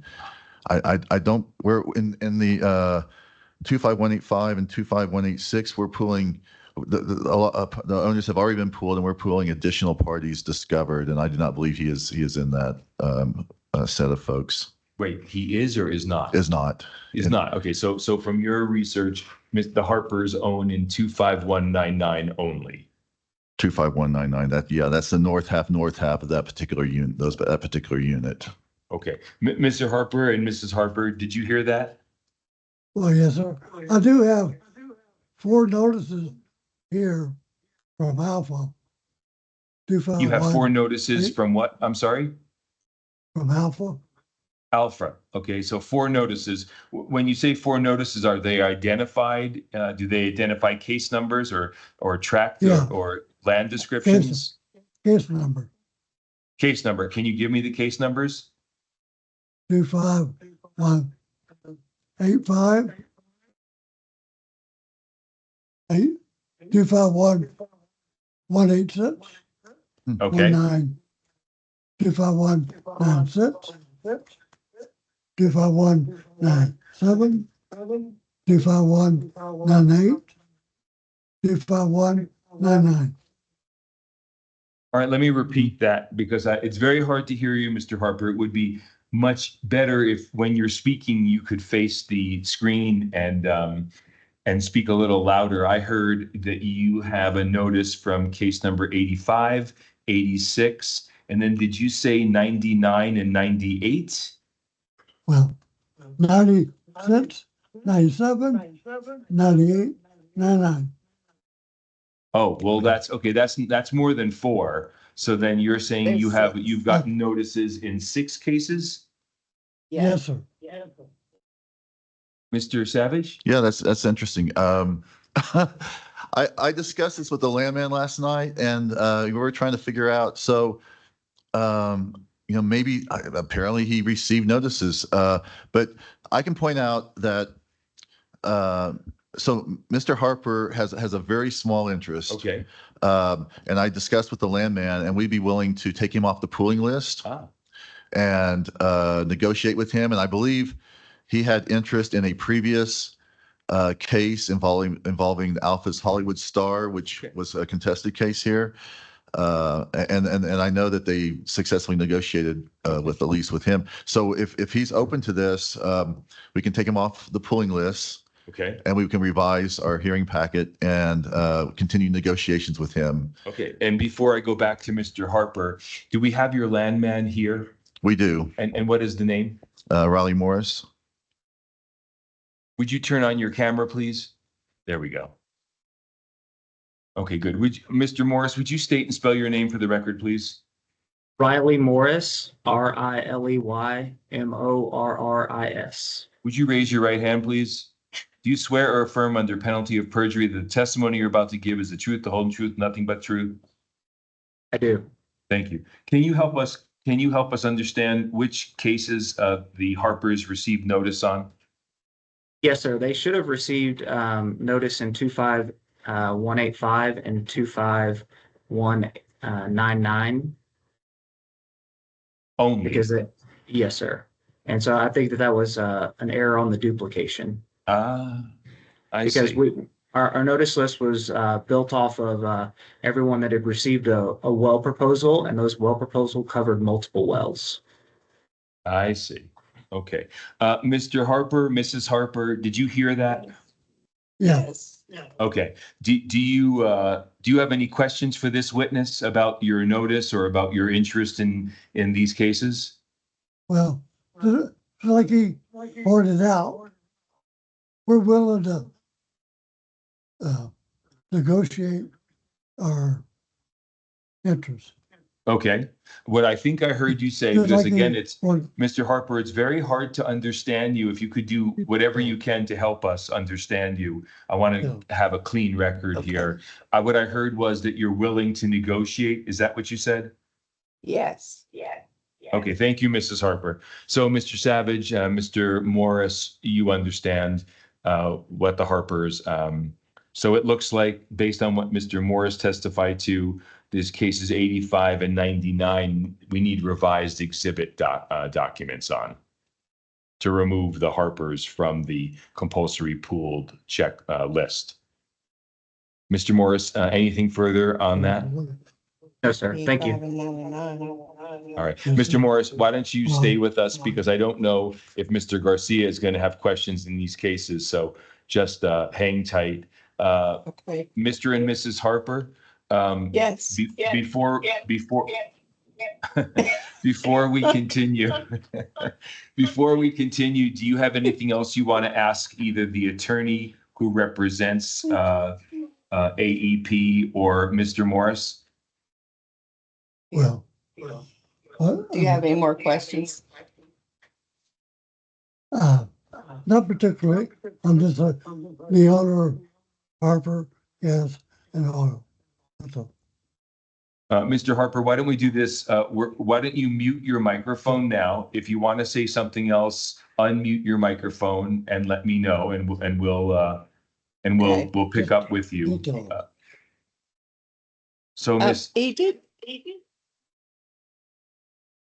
just for the record, Go ahead, he ma'am. wanted to establish himself as Harper Gas and Oil. Okay, thank you. Okay, Mr. Savage, please proceed. Yes, thank you. Cases 25185 and 25186 cover lands in sections 19 and 20 and Township 22 South, Range 27 East, Eddy County, New Mexico. The landman who you met, Riley Morris, has testified previously before the division as his credentials have been accepted as an expert witness in petroleum land matters. The geologist, Jason McLean, has testified previously before the division, and his credentials have been accepted as a matter of record as an expert in geology.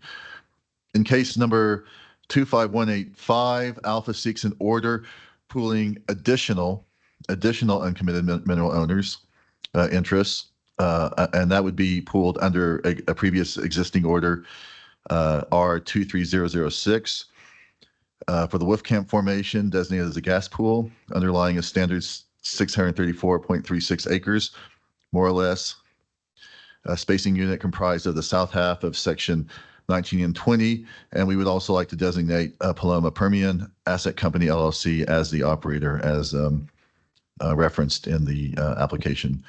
The unit will be dedicated to the Dude 2019 fee wells as initial wells. Orientation of the wells and unit are lay down east to west, and the location of the wells are orthodox. Mr. Riley's Exhibit A includes his landman self-affirmed statement, C-102's ownership breakdown, updated well proposals with AFEs, and that were sent out to all the owners in the unit. The chronology of contacts for the additional parties pooled. Mr. Riley also included a chronology of contacts with the original working interest owners for reference to show that the negotiations have been accomplished across the board for both the additional owners and the previous owners, or the original owners. Mr. McLean's Exhibit B for this case includes his self-affirmed statement, along with 7 geology exhibits showing potential for development. Exhibit C provides a self-affirmed statement of notice for mailings and a publication notice. Notice was timely mailed on February 20th, 2025, and timely published on February 22nd, 2025. The next case, 25186, Alpha seeks an order pooling additional uncommitted mineral interests under order R23005 in the Wolfcamp Formation, underlying a standard 634.28 acres, more or less, spacing unit comprised of the north half of sections 19 and 20 and designating Paloma Permian Asset Company, Asset Co. LLC as the operator. The unit will be dedicated to the DUDE 2019 fee wells as initial wells. Orientation of the wells and unit are laid down east to west, and the location of the wells are orthodox. Again, Mr. Riley's Exhibit A includes all the standard landman exhibits, statements, C-102s, ownership, and updated well proposal letter with AFE and the chronology of contacts for the additional parties pooled, as well as a chronology of contacts of the original working interest owners for reference. Mr. McLean's Exhibit B for this case includes his statement, along with the 7 geology exhibits. Exhibit C provides the self-affirmed statement of notice for mailings and publication notice. Notice was timely mailed on February 20th, 2025, and timely published on February 22nd, 2025. Mr. Hearing Examiner, at this time I move that Exhibits A, B, and C and all sub-exhibits be admitted into the record for cases 25185 and 25186, and the cases be taken under advisement. Witnesses as well as counsel are available for questions. Are there any objections? No objections, but I did want to say on the record that Matador entered its appearance to preserve its rights. To what? To preserve its rights. Thank you. Mr. Savage, I see that you filed an amended hearing packet. It looks like yesterday. There's a brief description here. It says Alpha has amended the hearing packet to include a revised Exhibit A3 that includes AFEs for the proposed wells and to include Exhibit A4.1 communication log for pooled parties from case number 22172. Were the AFEs not included in the original? Yeah, we that was an oversight. I see. So okay. All right. Okay, I understand perfectly. So, Mr. Savage, there's no objections for these exhibits, so they're admitted into evidence in both cases. And we'll go to Mr. Garcia to see if he has questions for either the landman or the geologist. I do, for possibly a panel again. Okay, let's get Mr. McLean on the screen along with Mr. Morris. Got a notice to have rejections. Is this Harper? No, this is Ward Barton Jr. Ward Barton. And he's not on the exhibit. He needs to make an alert. Okay, he's here. Okay. How do we do that?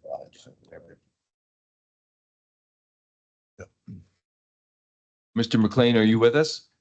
Yes, I'm here, sir. Okay, we're still looking for you in our. Do you have your screen on? Oh, there you are. Okay, very Yes, good. sir. Okay, we see you, Mr. McLean. Please raise your right hand. Do you swear or affirm under penalty of perjury that the testimony you're about to give is the truth, the whole truth, nothing but truth? I do. Would you state and spell your name, please? Jason McLean, JASON MCCLAIN. Thank you. You can put your hand down. You've been previously qualified before this division in what expertise? In geology. In geology. And Mr. Morris, you've been previously qualified as an expert as a petroleum landman? Yes, sir. All right, thank you. Mr. Garcia. I think my first question is for Mr. Morris. You guys are seeking to designate a farm out company, and I missed Paloma as a farm out. There was no objection from any of the previous interest owners on changing the applicant or the operator. No, sir. Okay. And is that just a recent development with Paloma on the farm out agreement coming to terms? We came to terms with them in July of 2024, and then have amended our applications to make sure that everyone's aware that they are designated as the operator. And then Paloma's aware they'll be responsible for everything with these wells, spills, flaring, venting, etc. Yes, sir. My next question might be the panel question. So if you could state your name before answering for the record. It looks like we are adding what I will call the 700 wells and the 800 wells to each case. Is that correct? The 800 wells are added Wolfcamp wells. The 700 wells were previously called the 201 through 204 H wells. Okay, so you're changing the well number then. Yes, sir. We're renaming the 201s to the 701 and so on and so forth. Okay, I see that. That's where I was confused. Thank you for that. Okay. Bear with me 1 second so I can make that note.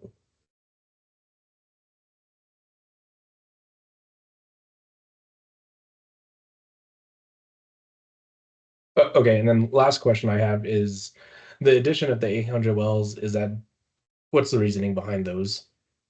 Those are lower Wolfcamp targets, which we found to be prospective in this area. That's probably more of a Jason question. So I'll let him speak to that if needed. Please do. Yeah, the lower zone of the Wolfcamp, the 800 wells, there's a zone of higher porosity in what through my interpretation is the lower Wolfcamp B, looked as a prospective target, and we worked those wells up. Okay. So these are just more research into the area coming to terms? Yes, that's correct.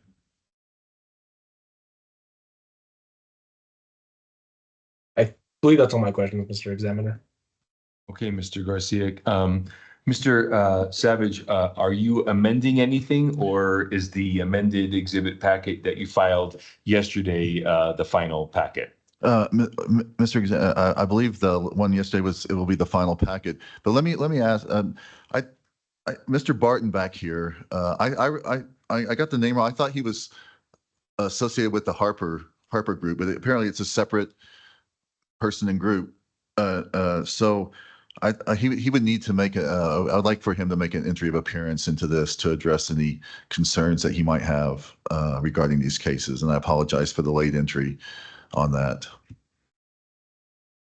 Okay, so I think now you've only presented two cases so far, 85 and 86. So you're saying that there's another party to enter an appearance on those two cases? I believe he, yes. Well, we're not hearing anything. Are these the cases that you're here for?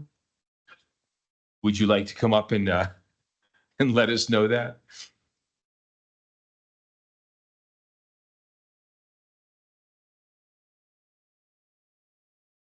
Would you sit at one of these tables, and Ms. Vance, would you show him what button to press to turn the microphone on?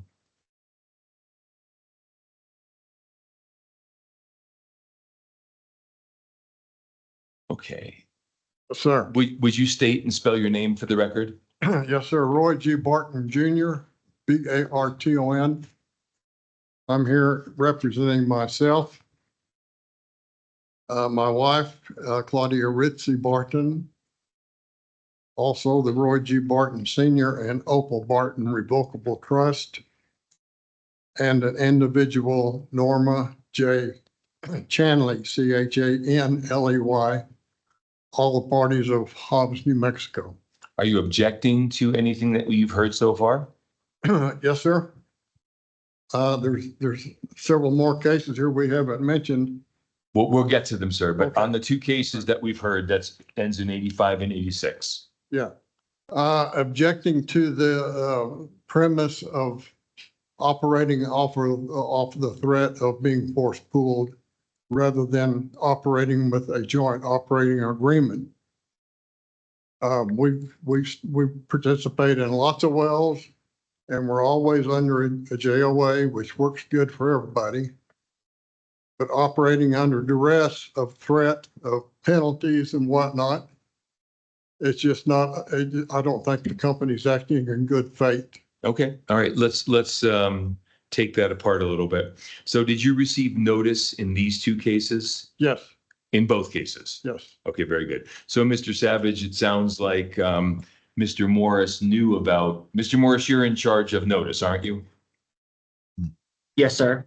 I thought so. Did you heard what Mr. Barton just said? Yes, sir, I did. Okay. And is there any reason why you didn't negotiate with him before putting him on the list for compulsory pooling? No, sir. All the conversations and correspondence that we had with Mr. Barton was that he would like to participate in the wells. As a part of Paloma being the farmee, they've taken the lead on negotiating JOAs with all parties. And that's certainly something that we'd still be open for Mr. Barton to do.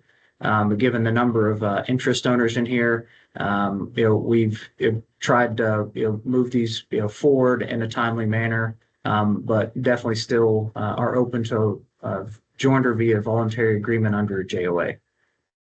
Okay, so are you saying that you have been communicating with Mr. Barton? I've received a few emails, mainly related around well data. And then, we've also received some of their elections back. To date, I think we've received elections on all wells that they own an interest in. And those elections have been to participate. And when you say to participate, for someone like myself who's not as familiar as maybe Mr. Barton is, what does that mean, to participate? To participate means that they have agreed to pay their proportionate share of well cost. And so they would like to exercise their rights as a working interest owner. Well, Mr. Barton is saying that he'd prefer to negotiate a JOA or some sort of an agreement with you instead of being compulsory pooled. Now, when you say to participate, do you mean to participate in a compulsory pooling? It's just to participate in the wells. So I think that's the first designation. And then under either a pooling order, which Mr. Barton was previously pooled in the South Half Wolfcamp case, or under a JOA. And, like I said, we are open to Mr. Barton signing a JOA. All right. Mr. Barton? Yes, sir. Can you move a little closer to the microphone so I sorry, can hear you? Mr. Barton, do you have anything to say based on what Mr. Morris just said? Well, no, he's pretty accurate. But we have, this group has submitted close to $1 million in advance payments for advanced wells, a number of wells. I think one well has been drilled so far. Okay. We would ask the commission to order the company to refund those monies that are in suspense pending future wells, put us under a JOA. We pay our way as we go. Okay. So first of all, Mr. Barton, you're in front of the division. You're not in front of the commission at this point. Yes. And Mr. Savage, I don't know about this ordering them to do, is there some sort of an agreement or is there some sort of what Mr. Barton is asking, how is that dealt with? I mean, is that a court matter or is that a division matter? So how I would view this is that there were preliminary negotiations and they were made in good faith. Somehow they weren't consummated in the way that Mr. Barton wanted them to be consummated. So that's why Mr. Barton's on the pooling list. Now, you can enter a JOA at any time, even if you're pooled. So I don't know if Mr. Riley knows how much interest we're talking about, but in terms of requiring a refund, those are all private matters. That would be between Alpha and Mr. Barton to work out. And if things became difficult, and I think you have some options such as district court and that kind of thing, but the OCD would not be involved in that. Mr. Morris, do you know this $1 million that Mr. Barton is talking about? I'm assuming that that's tied to the 3 Wolfcamp wells in the South Half under case 25185, and that would be the estimated expenses for all drilling, completing, and equipping operations on those 3 wells, which all 3 of those wells have been drilled and are waiting on completion. As I've referenced before, Paloma has been taking the lead on the cash call function under the pooling orders and the negotiation of JOAs. So I can definitely get with Paloma and Mr. Barton and see if we can work out an arrangement to have him sign a JOA, and then, look at what are the costs up to date, and, potentially refund the, portions that haven't been spent yet. Perfect. Thank you, Mr. Morris. Mr. Barton, did you hear all that? Yes, sir. That would work fine. Okay, that sounds good. Okay, yeah, please, Mr. Morris, it sounds like maybe you should step in between Paloma and Mr. Barton. Maybe something has gone crosswise there. Okay, let's see. So you've entered an appearance. You're not objecting to this case or these two cases moving forward by affidavit, is that right? That's correct. Okay, okay. And you've understood that Mr. Morris is going to help you with Paloma. Yes. You understand what some of your options are. Yes, So do you feel satisfied? Yes, yes, sir. Okay, that's what I want to make sure. All right, so Mr. Savage, do you need to, I think you already told me you don't need to submit anything else for these two cases. And Mr. Garcia asked his questions. I don't have any further questions. So these two cases are taken under advisement and we're off the record in these two. Would you please present 96, 97, 98, and 99 in a very summary fashion? Let's move this along. Yes, sir. Thank you. Cases 25196, 25197, 9899, cover lands in sections 19 and 20 and township 22 south, range 27 east, Eddy County. Again, the landman Riley Morris is available, and the geologist Jason McLean is available. Both have been accepted. Their credentials have been accepted as expert witnesses. Alpha seeks orders of the bone spring. For the bone spring in these cases, the units are stacked across the two sections such that in case 25196, Alpha seeks to pool the south half. In case 25197, Alpha seeks to pool the north half, south half. In case 25198, Alpha seeks to pool the south half, north half. And in 25199, Alpha seeks to pool the north half. The units will be dedicated to the Dude 2019 fee wells as initial wells, and Paloma Permian Asset Co. LLC is listed as the designated operator. In each case, Mr. Riley has his standard landman exhibits, C-102's ownership statement, well proposal, chronology of contacts, and in each case, Mr. McLean has an exhibit B that includes his standard geology exhibits. He actually has 10 geology exhibits, so this is pretty comprehensive. And then in each case, there is an exhibit C. It provides for the self-affirmed statement of notice for mailings and publication notice. Notice was timely, mailed on February 20th and timely published on February 22nd. At this time, I move the exhibits A, B, and C and all sub-exhibits be admitted to the record for all four cases, and the cases be taken under advisement. Thank you, Mr. Savage. Are there any objections? Not hearing any. The exhibits in these four cases are admitted to evidence. Mr. Savage, I'm not looking at the imaging system at the moment. Did you file any amended exhibit packets in any of those four cases? Let me that up. And while you're looking, Mr. Savage, Mr. Barton, did you receive notice in these cases? Yes. In all four cases? Yes. Okay, very good. Are you entering an appearance in these four cases? Yes, sir. Okay, very good. So please state that on the record. Sorry. Yeah. We'll go ahead and state it. Yeah. Cases 2518586. No, we've dealt with those. Those cases are finished. Oh, Now we're dealing with cases that end in 96, 97, 98, and 99. Okay. Yes. 25196, 25197, 25198, 25199. Yes, I did receive them. Okay, enter an appearance, please. Yes. Well, no, don't say yes. Say your name and that you're entering an appearance on these four cases. Yes, Roy G. Barton Jr. appearing on these four cases. Thank you, sir. Now, Mr. Savage, did you find out if you? Yeah, we have just the original exhibits. There was no amended exhibit. No amended exhibit packet in any of these four cases. That's correct. Okay, very good. Okay, Mr. Barton, we are proceeding with these cases now. And I'm going to first go to Mr. Garcia. He's our technical examiner to see if he has any questions for the witnesses in these 4 cases. Then I'll give you an opportunity. Mr. Garcia? I have one question, Mr. Savage. I'll send you an email with the corrected pool code for these cases as well.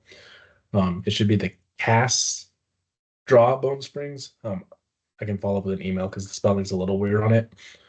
Mr. Examiner, do the Harpers also need to make an appearance in these cases? I believe Mr. Savage alluded to these cases earlier. Mr. and Mrs. Harper, I've called 4 cases, which I'm not sure you entered an appearance on yet. I'm not sure if you have an ownership interest in these cases either. Do you want to turn your microphone on and let me know?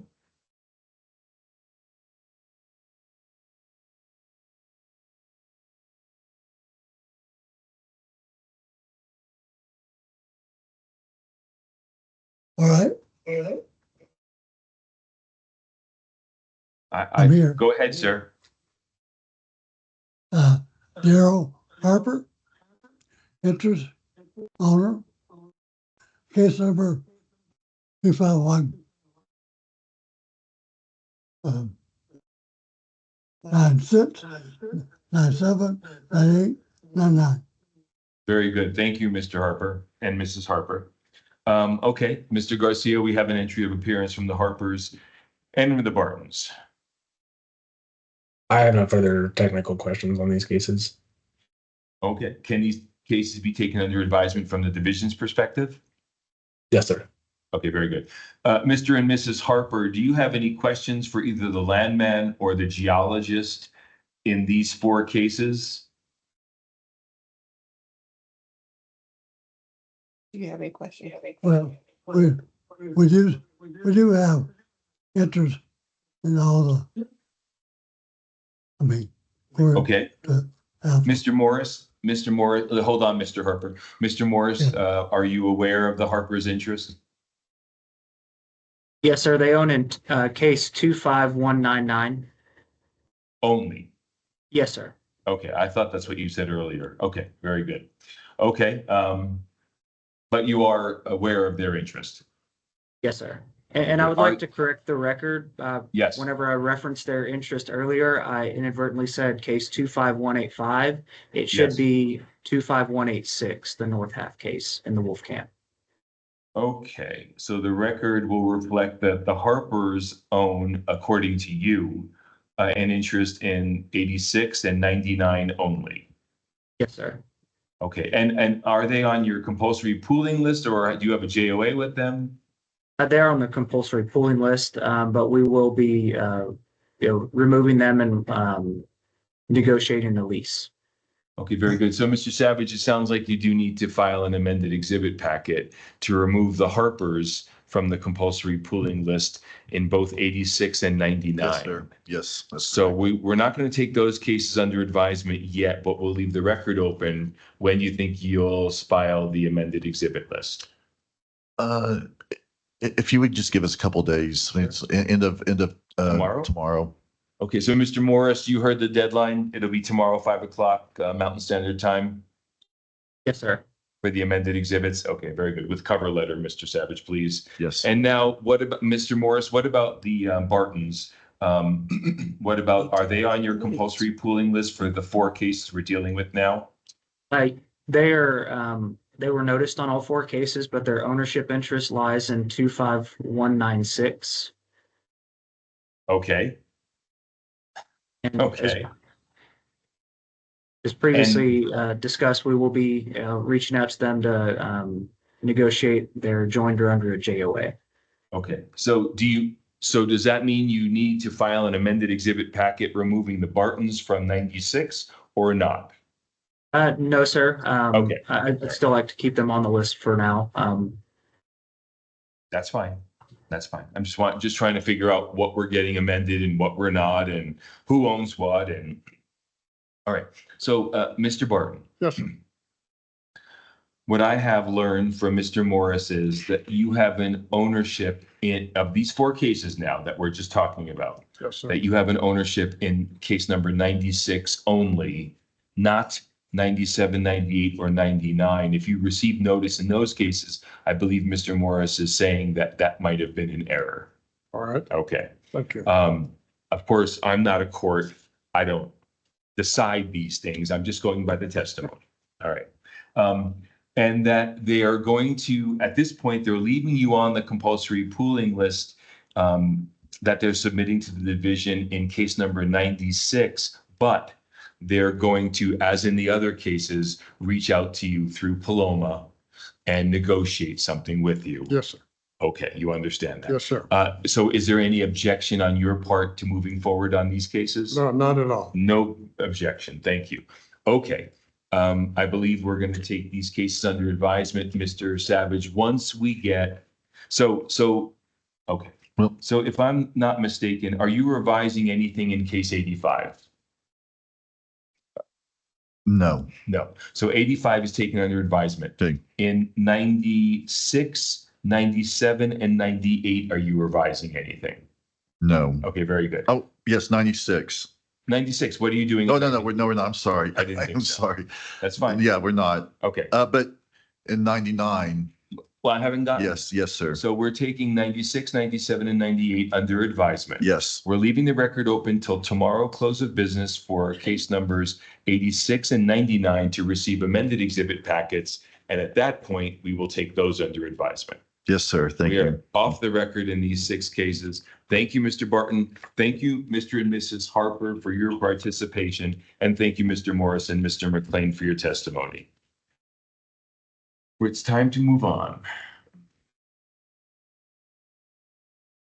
Okay. We are now on lines. I think Mr. Fordyce is ready to go back to the original 2 cases for Avant to proceed with the amended exhibit packet. So before I start in on line 38, let's go back to lines 1 and 2. These are Avant compulsory pooling cases, 24872 and 24873. We're back on the record in those cases. Mr. Fordyce, we had the presentation already. We don't need to have that again. Do you have any questions based on your review? Yeah, I have questions for the landman. Okay, very good. Mr. Holliday, I don't remember the name of the landman. Yes, sir. Landman is Ashley St. Pierre. Oh, okay. Is that person with us? Yes, should be. Yes, I'm here. Okay, very good. Good morning. Morning. Miss St. Pierre. Would you raise your right hand, please? Do you swear or affirm under penalty of perjury that the testimony you're about to give is the truth, the whole truth, nothing but truth? Yes, I do. Okay, very good. Will you state and spell your name for the record? Ashley St. Pierre, ASHLEY ST period PIERRE. Thank you. And have you been previously qualified as an expert for this division? Yes, I have. In what field? Petroleum land management. Thank you. Mr. Fordyce? Good morning. I'm looking at page 18 of the new exhibit packet. And on paragraph 14, it says Avant is requesting some overhead charges of $8,000 a month for drilling and $800 a month for producing, which does not match what is in the checklist. And so I was asking for clarification on that point. We can amend the checklist to bring it down to what matches in paragraph 14. So what is in paragraph 14 is correct then? Yes. Thank you. Just above that in paragraph 13, you mentioned that there was notice published in the Carlsbad Current Argus. And I believe this application is for Lee County.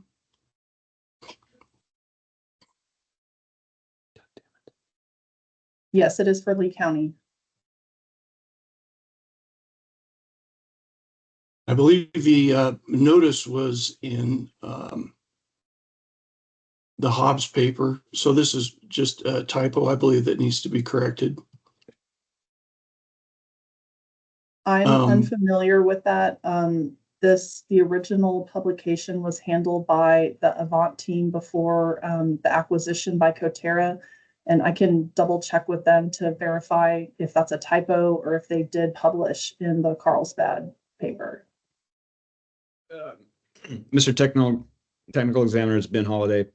That is just it is a typo. This was published in the Hobbs News Sun on September 22nd, 2024.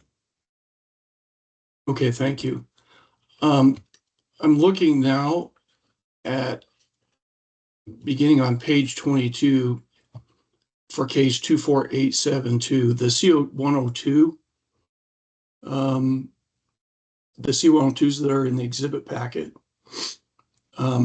If you scroll down, I see a C102 for the 6H, the 7H, the 7H again, the 8H, and we seem to be missing a C102 for the 9H. Yes, sir. That's again Ben Holiday. I was endeavoring to get these submitted before the hearing started, and I just copied the wrong file in, so I can amend that really quickly.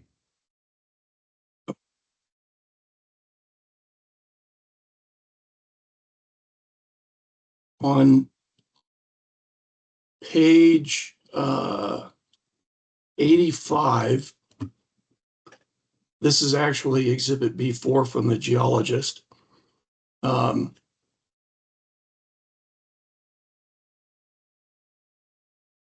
The original application for case 24873 had four wells of 301, 302H, 303H, 304H in the first sand of the Bone Spring, 501H, 502H in the second sand, the 601H, 602H, 603H, 604H in the third sand.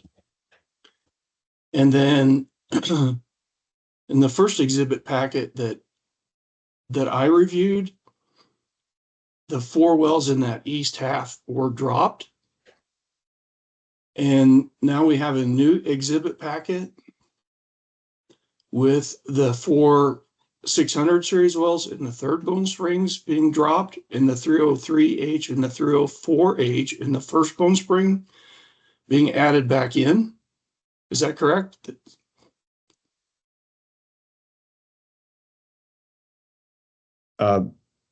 Mr. Hearing Examiner, I believe Mrs. Fry is on the line and available to answer, but my understanding is that is correct.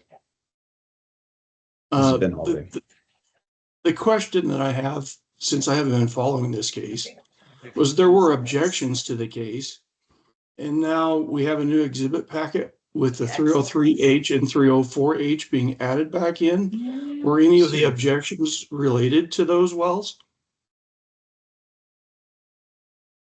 I'm not aware of the nature.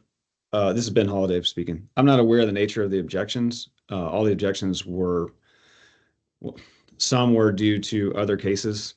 Some were due to wanting to work out JOAs, and all of those objections have been long resolved. But not related to the wells that were in the application or that were dropped or that were added back in.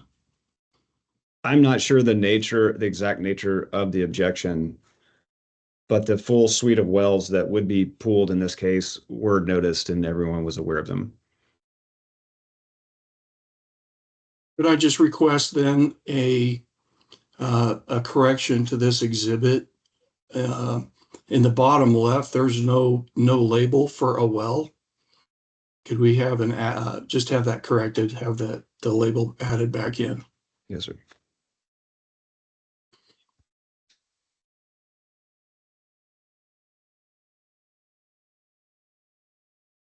So now I'm looking at page 6, looking at the checklist. So the landman just testified that the rates here for drilling and production need to be corrected. Ashley that- St. Pierre, yes, that's correct. And could we also have just below the drilling and production rates, again, there's a blank for justification for supervision costs in the checklist. If we could add something there to point to the exhibit that covers that. Yes, sir. And aside from the missing C102 in case 24872, if we could make the same corrections to both cases. Yes, sir. So, Mr. Holliday, would you just go down the list and tell Mr. Fordyce so that he and I both know what are you amending in your exhibit packet? In the forthcoming to be submitted. In your second amended packet, yes. My second amended packet. Yes, sir. We will be correcting B4 to add a label to the Wolfcamp well to the west side. We will be amending the compulsory pooling checklist to reflect the drilling supervision and production costs in line with Exhibit A2. And we will be referencing Exhibit A2 just below that and the justification for supervision costs. Mr. Fordyce, does that cover it? And we are missing the C102. Yeah, C102. For the 9H well in case 24872. And we will change the reference to the Carlsbad Argus to the Hobbs Sun. Mr. Fordyce, does that cover it? Yes, I believe that covers it. Thank you. All right, Mr. Holliday, how long will it take for you to file these amended exhibit packets? I can have them by the end of the day. End of the day. Is that in both cases or just one? I believe both cases will require tweaks to the compulsory pooling. I think that same exhibit packet for B4 is in both, so they'll both need to be resolved. Okay, so we'll leave the record open in both cases till the end of today, expecting a second amended exhibit packet. The hearing clerk will remove redundant material once we get that, and then we'll take these cases under advisement. Is that okay, Mr. Fordyce? Yes, that is fine. Thank you, sir. Mr. Holliday, anything further? Nothing further. Thank you, guys. Thank you. Who's Gus? Thank you all. Okay. Thank you, Ms. St. Pierre, for your testimony. We're going to go back now to line 38 on our docket. Let me pull that back up again. Thank you, Mr. Fordyce. Okay. Thank you. We are calling WPX Energy Permian cases. There are 4 of them, 25200010203. Can we have these presented in a cursory fashion, please? Mr. Savage. Yes, Darren Savage with Aberdeen Shill appearing on behalf of WPX Energy Permian LLC. Are there any other parties that you know of, Mr. Savage? Not that I know of. Please proceed. Cases 25200 through 25203 covers lands section 32 and 33 in Township 23 South, Range 26 East, Eddy County. The landman is Andy Bennett. He's been accepted as an expert witness in land matters, and the geologist Joe Dixon has also been accepted as an expert witness in geology. These 4 cases, in each case, WPX seeks an order pulling all uncommitted interest in the Bone Spring Formation, underlying a standard 320-acre, more or less, spacing unit comprised of, and so these are stacked and they go down. So the north half of the 2 sections, the south half of the 2 sections, the north half south half of the 2 sections, and the south half of the 2 sections. That's 32 and 33. That's the configuration of the units. The units in these cases will be dedicated to the Frontier 3332 FedCom wells as the initial wells. Mr. Bennett's Exhibit A includes his landman statements landman statements and all the standard landman exhibits, C-102s, ownership breakdown, well proposal AFEs, and chronology of contacts in each case. And Mr. Dixon's Exhibit B for each case includes his self-affirmed statement along with 5 standard geology exhibits. Exhibit C in each case provides the self-affirmed statement of notice for mailings and publication. Notice was timely mailed on February 20th. Publication was published on February 22nd in a timely manner. At this time, Mr. Hearing Examiner, I move that exhibits A, B, and C and all sub-exhibits be admitted into the record in these 4 cases, and that the cases be taken under advisement. Witnesses and counsel are available for questions. Thank you, Mr. Savage. Are there any objections? Not hearing any. Your exhibits in all 4 cases are admitted into evidence. I have one question about, you had filed an amended pre-hearing statement correcting the name of your geologist. Is it Joe Dixon? It's Joe Dixon. Okay, because that's the name on your exhibit list. So I wondered what you were correcting, but that's fine. That's correct. Okay. Mr. Garcia, are there any questions for any of these 4 cases? No questions. Thank you, sir. These cases are taken under advisement, Mr. Savage. Thank you. Thank you. All right, let's move on now to lines 42 and 43, Steward Energy Amendment for orders R23160 and 61. Entry of appearance, please. Yes, Jackie McLean with Hardy and McLean on behalf of Steward Energy. Okay, please proceed. Thank you. In case numbers 25208 and 25209, Steward seeks an order approving a 1-year extension of time to commence drilling the wells authorized under order numbers R23160 and 61. And good cause exists for this extension of time because Steward is in the process of evaluating drilling results from offset acreage in order to determine optimal well spacing for the area. So they'd like some additional time to evaluate that. So they're seeking an extension until April 17th, 2026. The exhibit packets submitted for the cases include land testimony and exhibits from Cooper Newland, who has been previously designated as an expert in petroleum land matters. The packets also contained notice testimony exhibits, including the notice letter, which was sent February 20th, 2025, and an affidavit of publication for February 26, 2025. So unless there are any questions, I ask that the exhibits submitted for these cases be admitted into the record and the cases be taken under advisement. Thank you, Ms. McLean. Are there any objections? The exhibits in these 2 cases are admitted into evidence. Mr. Garcia, do you have any questions? No questions. Excellent. Thank you. Thank you, Mr. Newland and Ms. McLean. These 2 cases will be taken under advisement. We now move on to lines 44.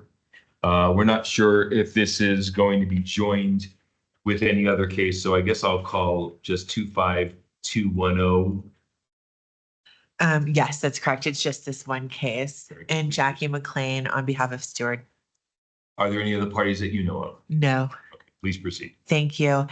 In this case, Steward is also seeking a 1-year extension of time to commence drilling the well authorized by order number R23144, which was issued on April 12th, 2024, and pooled uncommitted interests in the San Andreas Formation in the west half of sections 22 and 27, Township 13 South, Range 38 East in Lee County, and dedicated this unit to the Pest Control Fee 6H well.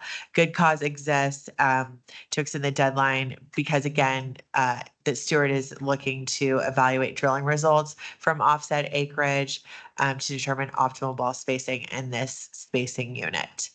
The exhibit packet submitted also includes land testimony exhibits from Cooper Newland and notice testimony exhibits, including a notice letter that was sent February 20th, 2025, and an affidavit of publication for February 26, 2025. So unless there's questions, I ask that the exhibit submitted for case number 25210 be admitted into the record and the case be taken under advisement. Are there any objections? These exhibits are admitted into evidence. Mr. Garcia? No questions.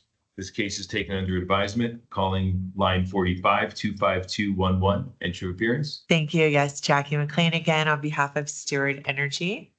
And there's no other parties. Thank you. In case 25211, Steward again applies for an order approving a 1-year extension of time to commence drilling the well authorized by order number R23146.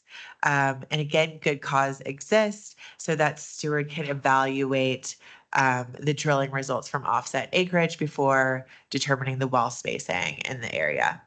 The exhibit packet submitted for this case includes land testimony exhibits from Cooper Newland and notice testimony and exhibits. Again, a notice letter that was sent out on February 20th, 2025, and an affidavit of publication for February 26th, 2025. So I ask that the exhibits submitted for case 25211 be admitted into the record and the case be taken under advisement. Are there any objections? These exhibits are admitted into evidence. Mr. Garcia, any questions? No questions. This case is taken under advisement. Thank you, Ms. Thank McLean. you. Calling Matador Production Company 2 compulsory pooling cases 25212, 25213, and your appearance, please. Good morning, Mr. Hearing Examiner. Paula Vance with the Santa Fe Office of Holland and Hart on behalf of the applicant Matador. Thank you. Any other parties that you know of? No. Thank you. Please proceed. Thank you. I'll do these sort of separately, but they are consolidated. One is Bone Spring, the other is Wolf Camp. So in case number 25212, Matador seeks to pool the south half of the southeast quarter of section 35 and the south half of section 36, Township 22 South, Range 28 East, and Lot 4 in the southeast quarter of the southwest quarter, which is the south half of the southwest quarter equivalent of irregular section 31, and that's Township 22 South, Range 29 East, and all of that acreage is in Eddy County, New Mexico. And Matador seeks to dedicate that spacing unit initially to the Mama Joe 3531 FedCom 134H. And then the other case is case number 25213, and Matador seeks to pool the southeast quarter of section 35 and the south half of section 36, Township 22 South, Range 28 East, and lots 3 and 4, and the east half of the southwest quarter. That would be the southwest quarter equivalent of irregular section 31, and that's Township 22 South, Range 29 East, and that acreage, again, is all in Eddy County, New Mexico. And Matador seeks to initially dedicate that spacing unit to the Mama Joe 3531 FedCom 204H. And that Bone Spring spacing unit in case 25212, the pool is the Calibra Bluff Bone Spring South, and the pool code is 15011. And then the pool for case number 25213, it's actually two pools. Sections 35 and 36 are in the Purple Sage Wolf Camp gas pool, and that pool code is 98220. And then section 31 is in a Wildcat pool that has yet to be assigned by the division. With that in mind, Matador has the spacing and the take points are all in accordance with the statewide gas rules.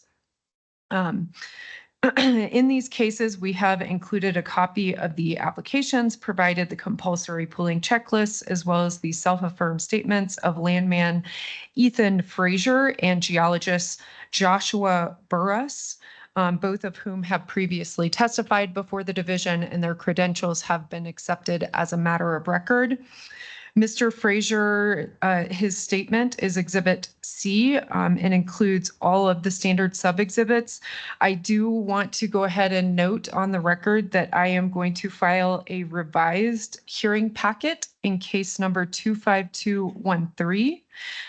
Matador reached agreement with one of the parties originally it sought to pool, and that party is Granite Ridge Holdings LLC. So we'll go ahead and file that revised hearing packet reflecting that they are no longer being pooled.